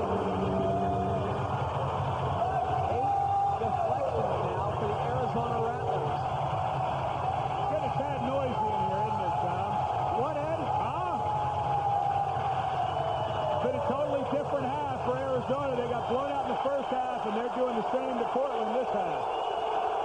Rattlers fans are primed for the playoffs. Lopez pass. They call it complete. Complete to Pete McFadden.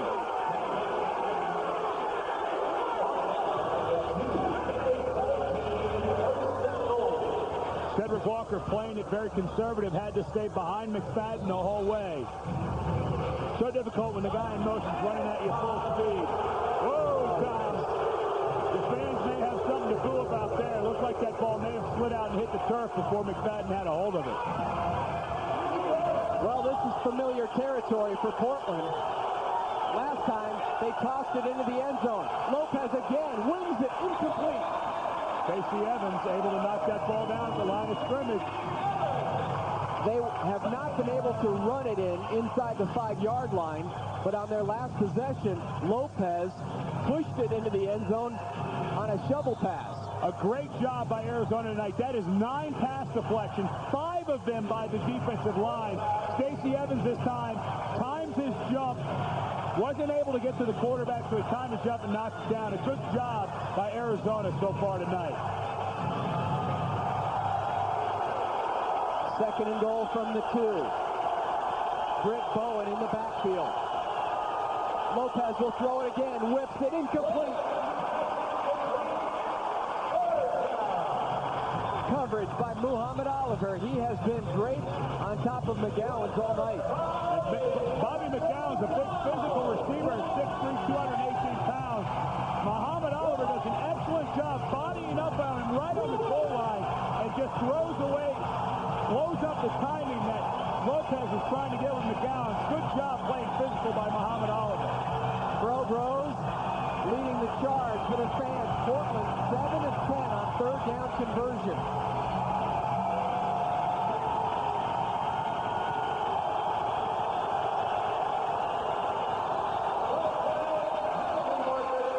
Flags are down. Cedric Walker now gets into it with Briggs, and this is getting ugly.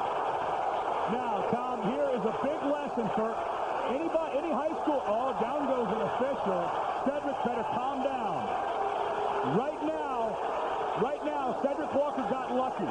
If you're watching at home and you play high school football, here's a big lesson. When you hit somebody back, you're the one who gets called for the penalty. Cedric Walker actually went up to Tom Briggs and pushed him first. Cedric Walker better calm himself down or he's going to get booted from the game.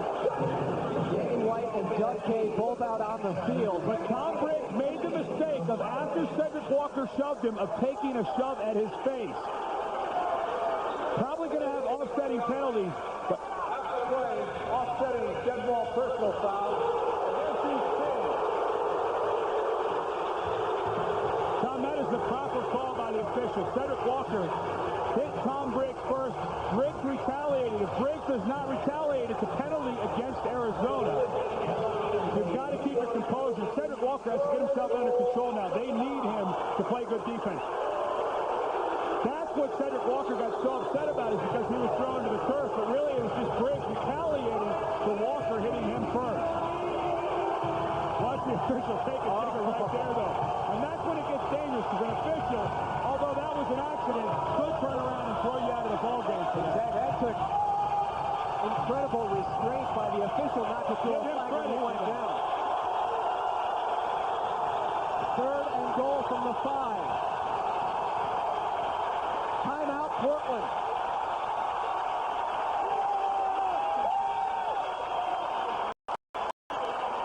The crowd is deafening in here. I've been here for the Arena Bowl, for the semifinals, when this group is about ready to blow off.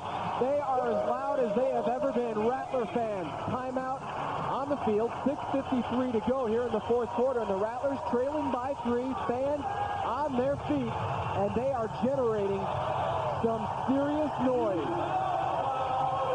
And here's where Arizona needs to take advantage of this noise. They got a little fired up with the fisticuffs.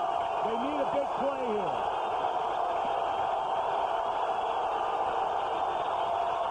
Lopez, incomplete. Mohamed Oliver, clean deflection. Bobby McGowens made a mistake. He's running the slant pattern, and he telegraphed it the whole way. He allowed Mohamed Oliver to read and come through him to make the play. The reason this is not pass interference, because Mohamed Oliver's making a play on the football. Good no call by the official. 4th pass deflection tonight for Oliver.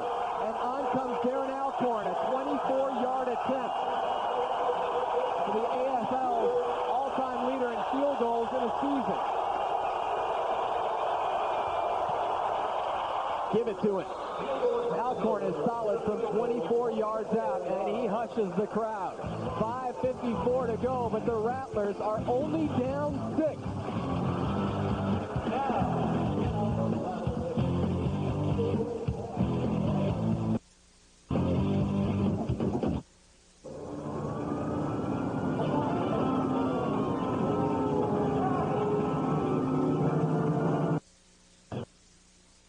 For just $9.99. Grande meal. Pick one up tonight. Loco Grande. Rattlers down 6. They will get it on the kickoff, but Hunkie Cooper was instrumental as tempers were flaring, especially Cedric Walker getting out of control, and it was Hunkie Cooper really trying to keep an eye on his troops, keep everybody involved in this one, because they can ill afford to lose Walker. And if there's anybody who knows how important this win is, Hunkie knows as many times as he's played in Tampa Bay, that's not somewhere you want to go. So he knows how important it is to win tonight and get the 2nd seed instead of the 4th seed. So he calms down Cedric Walker and then fires up the crowd. He's wearing a lot of hats tonight.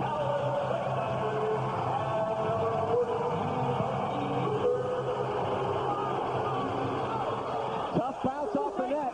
Calvin Schexnayder comes up with it. Calvin goes to the middle of the field. Calvin still moving. There's a flag down. Calvin still on his feet, and finally tackled by Waylon Harding, but a flag back at the 20-yard line. He was shaken on that return. Tom, you want to talk about scary. That ball came off the net as funny as it can come off. Hold by the 6th team, number 46. In 4th foul, 1st down. Arizona will still get pretty good field position at the 11-yard line. But talk about scary. This ball comes off the net as funny as it possibly can. Bounces, takes a funny bounce off the turf. Calvin has his back to the pursuing Portland team and really has to do a great job of making people miss. And if not for the hold, that would have been an incredible play. It still was an incredible play by Calvin. So Calvin Schexnayder and the Rattler offense trailing by 6. 5:20 to go here in the 4th quarter. Thunderbird drilled at his 4-yard line. Keith Embry with the hit. A loss loss of 6 for the Rattlers. Second sack of the season for Keith Embry, but Funderburk, let's not forget, he's only been here for a week. And Sturgis gets beat to the outside. Funderburk thinks he's got a little more time than he does. Really not his fault, though. He's got to get rid of it possibly a little quicker, but really it was the good pass rush by Keith Embry from the outside that got the sack for him. The Rattlers without Donnie Davis, without Chad May. Lance Funderburk in. Trying to engineer a comeback as Shakes turns into wallpaper.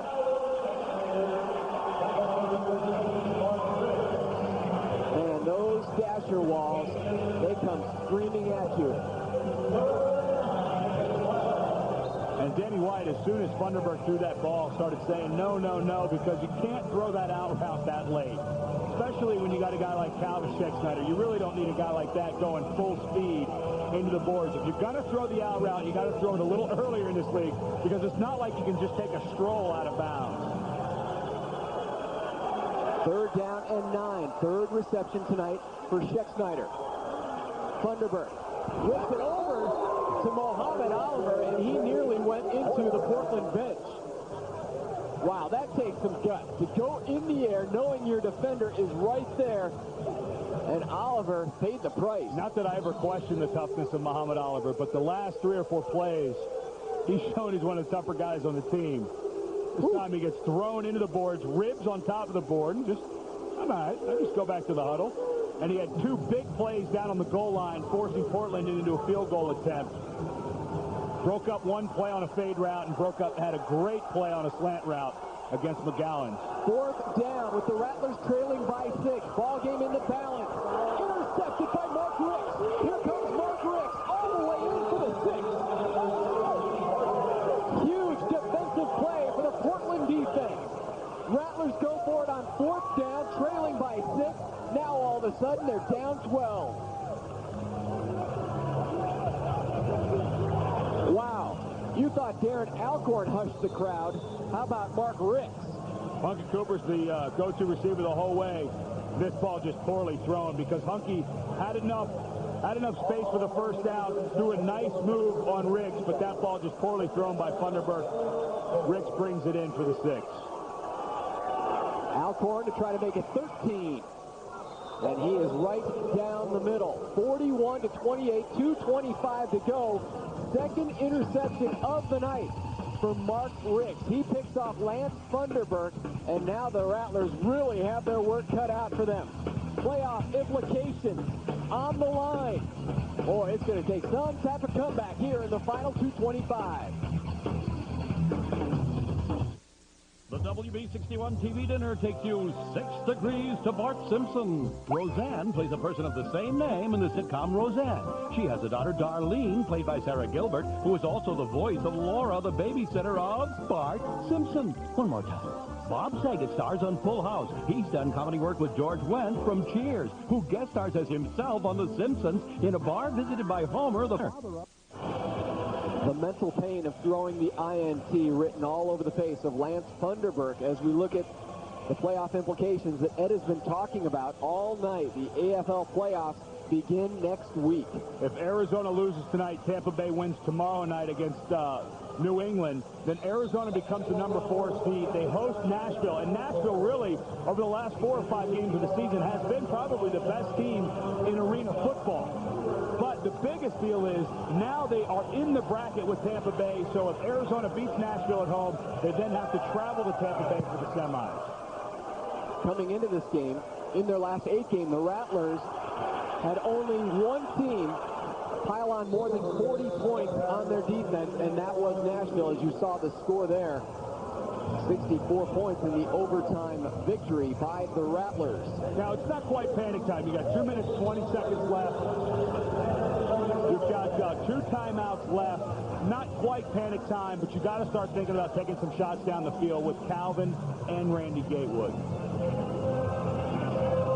Funderburk's numbers, 8 of 13. Touchdown to Gatewood, a rushing touchdown, but then that costly INT to Ricks that went for 6 under 2 minutes. Funderburk fires it through the hands of Gatewood. And those are the types of things that you can't do when you're down by 13, is have one of your best receivers dropping balls that hit him right in the hands. Clock continues to roll, 140 and under. Rattlers down by 2 scores. 13 points, 41-28. Arena football, it's a running clock until inside of 1 minute at the half and the game. Forest Dragons piling it on numbers-wise. On offense, as Thunderbird now does go deep. He is going long for Hunkie Cooper. Shadow there by Mark Ricks. Hunkie doesn't have much of an argument there. Mark Ricks had position on him, and the ball was just thrown way too far to the inside. The defender's allowed to keep his position. Both of them using their hands. Really, Hunkie, I understand his frustration, but the officials make the right no call there. Circumstances out of their control. The injuries to their starting 2 quarterbacks. Donnie Davis, who began the season as their #1 QB. Chad May then took over. Both going down last week against Milwaukee. And during that 8-game win streak, who would have thought that the Rattlers could possibly finish this season with 2 games where their offense only puts 28 points on the board. But again, you have to look at those circumstances. But things were going so well for this team, and then they were snake bit. Randy Gatewood working one-on-one there with number 22, Kasani Abdul-Salam. Randy not very happy, but pretty good coverage by Abdul-Salam. We saw Dan Marley here at the game, but news from the NBA front as the Suns today signed free agent Oliver Miller to a 1-year contract. He's back. There's Thunder Dan. His former teammate Oliver Miller here with the Suns. Incomplete to Jai Hill. Dan, by the way, is also a free agent, but expected to re-sign with Miami. Thunderbird has now missed 5 in a row, but there is a flag down. Now inside 1 minute, so the clock will stop any out of bounds or incomplete pass. Offside, high motion man of the offense. Penalty is declined. 2nd down. Danny White knew it would be a struggle here tonight. Arizona now getting down to an onside kick situation if they are able to score. 57 seconds on the clock. They'll most likely have to attempt an onside kick. Give themselves a chance to win this. Clock does stop under that 1 minute mark. Jai Hill now goes in motion. Danny White is literally coaching his players from the sideline, telling them where to go. Fires in and out of the breadbasket of Jai Hill. Thunderbird, flames coming off that ball. But Danny White here along the sideline. Jai Hill put his hands in the air and said, what are we doing here? What to run. Again, not a good sign this late in the game. Confusion with the new quarterbacks in. I'm pretty sure Jai Hill is a little more comfortable with the offense at this point than Lance Thunderbird. Although Jai Hill has not played quite a lot this year, so he may still be confused about some of the routes he's supposed to be running as well. Prevent defense for the Forest Dragons. They will do everything they can to keep the Rattlers from making a big hit as Thunderbird goes for it all, and he had Hunkie Cooper, who had 3 yards on Waylon Harding. Ooh, Hunkie has to be frustrated at that. You know, Tom, and we were talking about Jai Hill not knowing his routes. Start to wonder why Calvin Schexnayder is not in the game. I don't think he's injured, and, you know, the only other thing I can think is that Danny White wants to save him. You know, knowing that this game might be out of reach, maybe we rest him and don't risk the chance of injury. But if you want to win this game, I think you got to have Calvin Schexnayder in instead of Jai Hill. 4th and 10 for the Rattlers. This could be their final play on offense unless they can muster a miracle. Thunderbird intercepted. Guess who? It's Ricks with his 3rd interception tonight. Thunderbird missing on his last 8 passes, but actually 2 of those passes were complete, except it went to number 17. 3 interceptions tonight for Mark Ricks, who puts the exclamation point on a Portland victory here with 42 seconds to go. Yeah, Mark Ricks comes up with his 3rd interception, and then he decides to take a little walk. Not just your regular type of walk, Tom. The dog walk. Is the Cecil dog walk. Go ahead, Mark. We'll watch. we'll continue to watch. Watch as he goes down. He's looking for Cecil. And he sees him.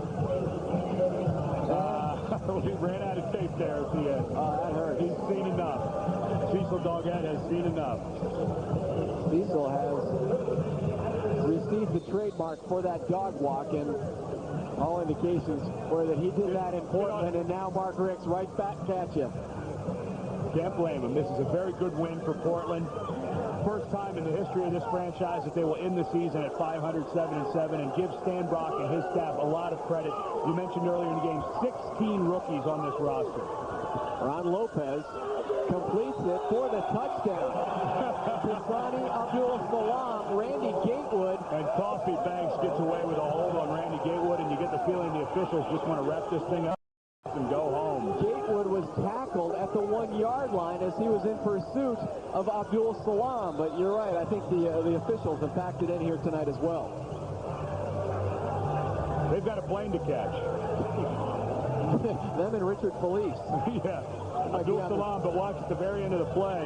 You can barely see it, but trust me, Coffee Banks tackled our man Gatewood. Alcorn adds another. 35 seconds to go, and there is a flag down. So Joe Birch is going to get called for leveraging. Flag down on that point after. And if it's against the Rattlers. Leverage by the defense. Penalty is declined. PAT is good. Joe Birch climbed up the back of Stacey Evans trying to block that. It's called leveraging, and it is cheating. 35 seconds to go here. We are beginning to see a little more clearly not only the leveraging, but the Rattlers playoff Joe picture. Birch can't jump that high. Ho, ho, ho. That is not easy to do. Lifting up Joe Birch. Back on the WB after this.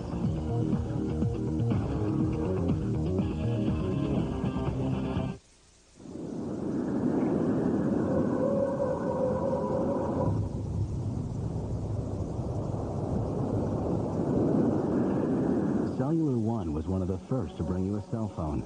We'll be the first to bring it to everyone. The Rattlers expect to have Donnie Davis back, Bob McMillan, and Cecil Doggett for Game 1 of the playoffs. Kicks off Saturday right here at the America West Arena, 12:30. Good seats available. You see the numbers on your screen, and Jackson's on third. We'll have that pregame party starting at 10 in the morning. Hunkie Cooper off the soft net. Hunkie Cooper to the 20 and dives forward to the 22. 31 ticks of the clock remaining in the regular season for the Rattlers, who appear to finish the season now at 10-4.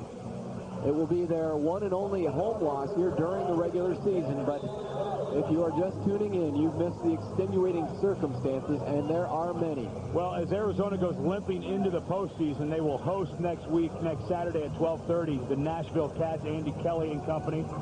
Really the hottest team in the Arena Football League in the last 3 or 4 weeks. So things don't get any easier for this Arizona team. They got to get some guys healthy.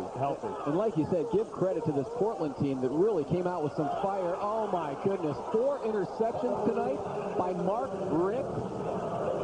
Do we dare see another dog walk? I don't think he needs to rub it in any further. 4 interceptions tonight from Mark Rick as we quickly check the record books.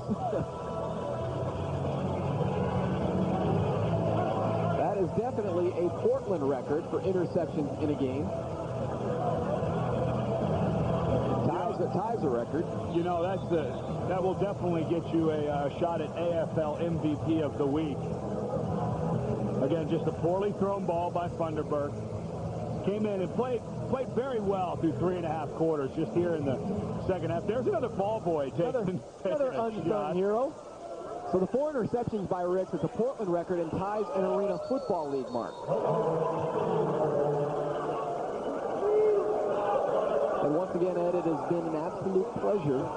Another season of Arena football in our belt. They fly by, don't they, Tom? And we only get 8 shots at it. We wish we had all 14, but we will hand things off to ESPN, and then ABC will carry that Arena Bowl.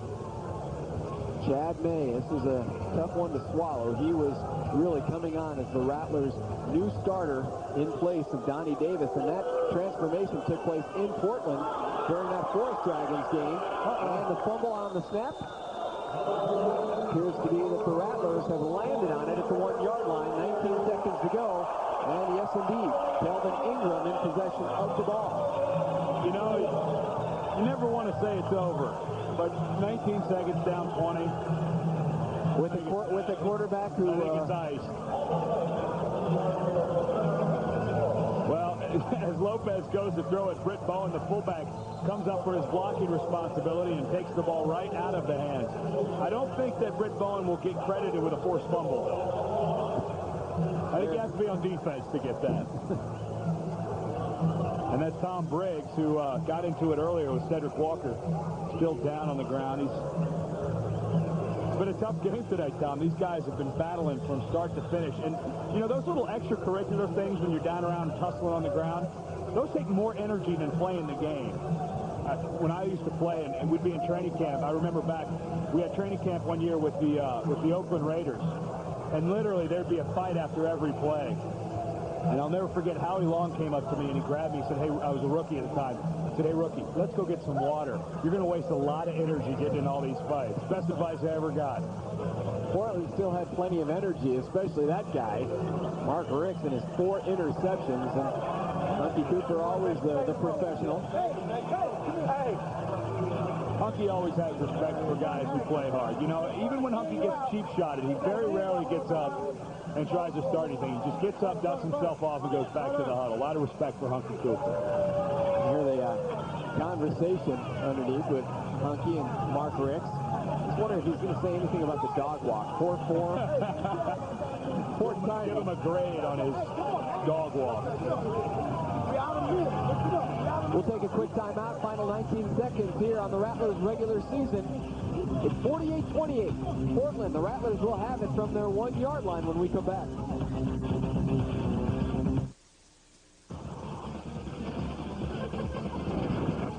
On the next Quest. Tonight at 9:30 on WB61 and Cox Cable Channel 6.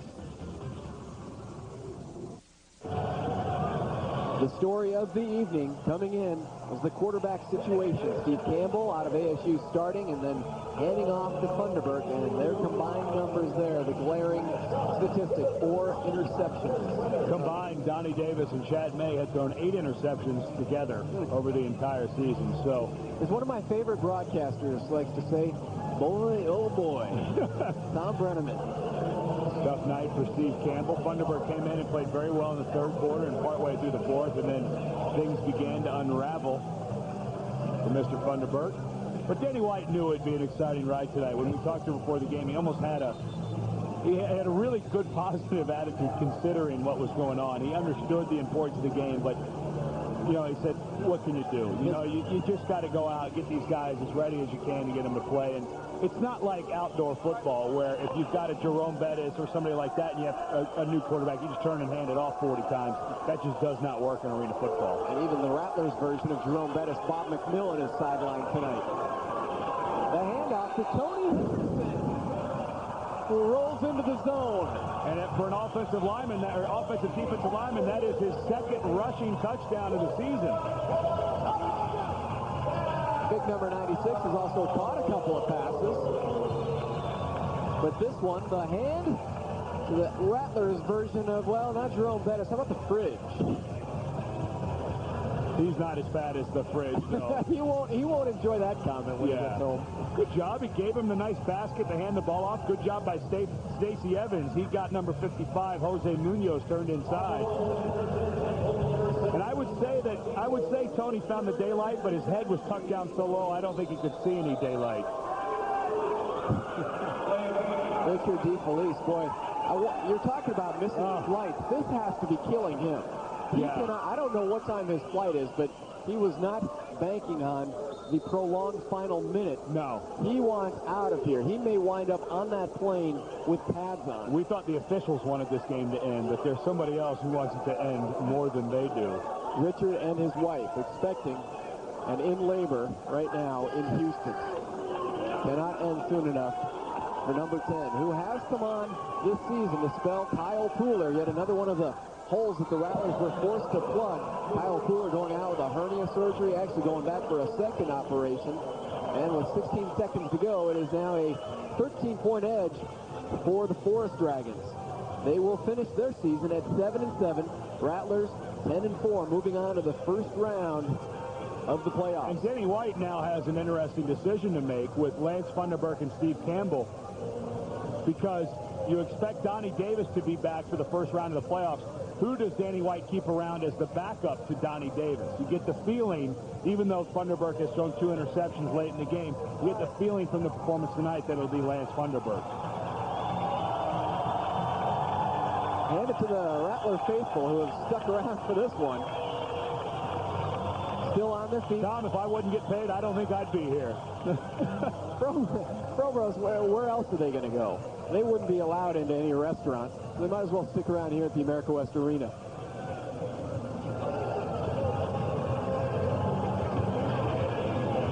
And my thanks again, as we have had these quality broadcasts all season of Rattlers football. Our producer Scott Rogers in the truck, director Dan Speakman, Dave Griffin here on stats, and the entire WB61 crew, and it doesn't get any better than this, especially when we're here at home at the America West Arena. They know how to deliver an AFL game. DeFelice on the onside kick, and it's fumbled, but then quickly recovered by Jose Munoz. Now, how does an offensive lineman at 6'4", 300 get on the quote-unquote hands team? Bounced off his face mask, took a lucky bounce, and he was able to fall on it. Munoz, another one of those rookies. This one out of Ball State. And Lopez, you mentioned at the start of the broadcast, he is filling in for James Guidry, the #1 quarterback of Portland, who went down with a very severe injury. Oh, hello. Somebody's ready to go home. Somebody is home in his dream. Yep. Lopez, did somebody tell him he needs positive yardage? Well, I believe they're going to get Cedric Walker for being just a touch offsides.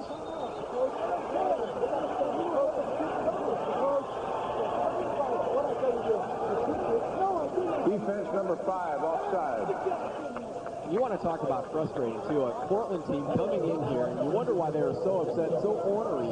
When they lost last week at Buffalo, the Destroyers' only win of the season, that really cost them their first ever appearance in the playoffs. Right, and coming in here tonight, they would have been in a great position to make the playoffs, playing an Arizona team with both of its starting quarterbacks down. I mean, you got to consider Donnie Davis a starter. He started the bulk of the season. Chad May started the last part of the season, but this would have been a great opportunity for Portland to make the playoffs. Interestingly enough, too, had they made the playoffs, as Lopez keeps it on the quarterback sneak, had Portland made the playoffs, they most likely would have pushed Orlando out of the playoffs, and that's the defending Arena Bowl champion team. And if you want to talk about a great story in Arena football, how about the team that beat Arizona last week, the Milwaukee Mustangs? They start 0-5 on the season and come back and finish up 7-2. A berth in the playoffs, the best comeback ever in Arena Football League history.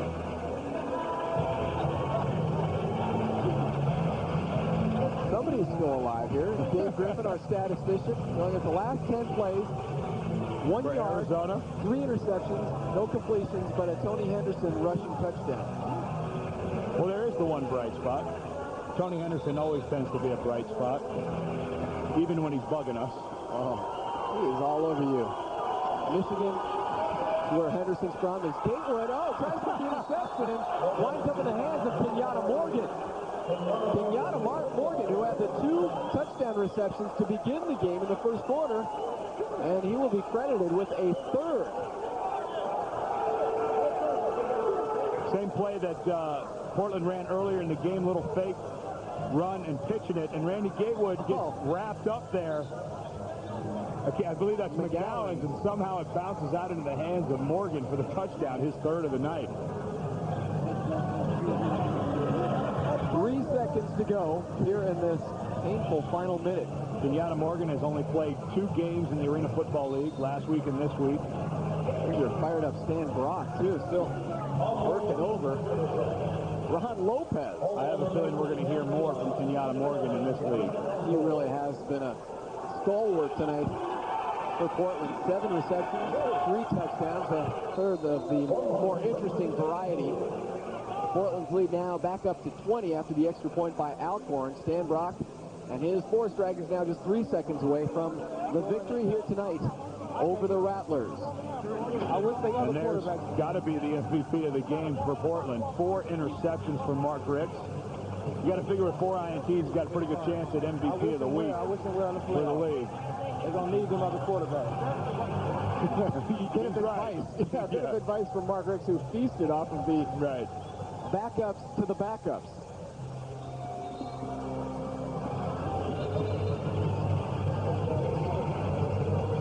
Well, I hope you can't read lips at home. I'm not sure if Ron Lopez didn't run the play that was called or what he is being chewed out for, but he will have all offseason to think about those words from Stan Brock. Well, you know, the Arizona Rattlers are respected throughout this league, and I think possibly that Lopez did run that play on his own, and I don't blame Stan Brock. You know, you've already got the win secured. You're going to be 500 for the first time in the history of the franchise. You don't need to rub salt in the wound against a franchise like Arizona. Well, it's interesting. They're at the 1-yard line. They need positive yardage to keep the clock rolling, but Stan Brock working on Lopez, who, again, you'd have to assume did run that play on his own. 2 seconds to go. Jai Hill takes a knee. And a timeout, so that this amazingly long 1 minute left in the fourth quarter will drag on for just a little while longer. Danny White can't figure out what's happening out there on the field. Rattlers playoffs begin Saturday. 12:30 start. You'll catch it on ESPN. And Munderberg, like you mentioned, more than likely will be the understudy and the backup to Donnie Davis, who told us tonight he will be ready to go for that first game. Bob McMillan will be fitted for a special shoe as he will play with a broken bone in his foot. Tony Henderson takes one last pop from Britt Bowen, and this one is over. Put it in the books. 55-35, Portland with the win in the regular season finale for the Rattlers. Ed Cunningham and I will wrap things up here on the WB right after this.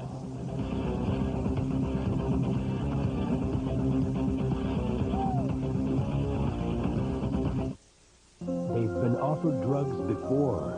This time, away from my side. Arizona Rattlers Arena Football has been brought to you by Bud Light. For the great taste that won't fill you up and never lets you down, make it a Bud Light. Bank of America, put your life in motion. Cellular One, voted Arizona's #1 wireless company 2 years in a row by readers of Arizona Business Magazine. Your Arizona Dodge dealers, setting the standard in product quality and customer service. Fry's Foods, where they treat you like a VIP. Cost Cutters Family Hair Care Shop. Your look, your way. Tobacco Education Prevention Program. Call the Arizona Smokers Helpline. And by Gila River Casinos, Arizona's biggest and best. A less than stunning finish to the regular season for the beat-up Arizona Rattlers, who fall here tonight by 20 to the Portland Forest Dragons. Tonight we toast Randy Gatewood as the Budweiser Outstanding Player. Randy Gatewood's numbers: few catches, a touchdown, and that big 50-yard interception touchdown return. Really the only bright spot for Arizona, but when you take a look at the playoffs, everything comes down to tomorrow night. Tampa Bay taking on New England. If Tampa Bay loses tomorrow night, next Saturday, Arizona will take on Grand Rapids at home. If Tampa Bay wins tomorrow night, Arizona will take on Nashville at home. Nashville, probably the hottest team right now in the AFL. So if you're a Rattlers fan, hope for Tampa Bay to lose tomorrow night. Rattlers did meet up with the Cats earlier this season, a 65-64 win in overtime, probably the highlight of the season, winning on the road in Nashville. So playoff tickets are available. Good seats are to be had here at the America West Arena for round number 1. There's the number, 514-TD-TD, and that pregame party at Jackson's on 3rd. It all kicks off on Saturday, the playoffs. So for the Rattlers, it's either the Cats of Nashville or the Rampage of Grand Rapids. Enjoy the playoffs.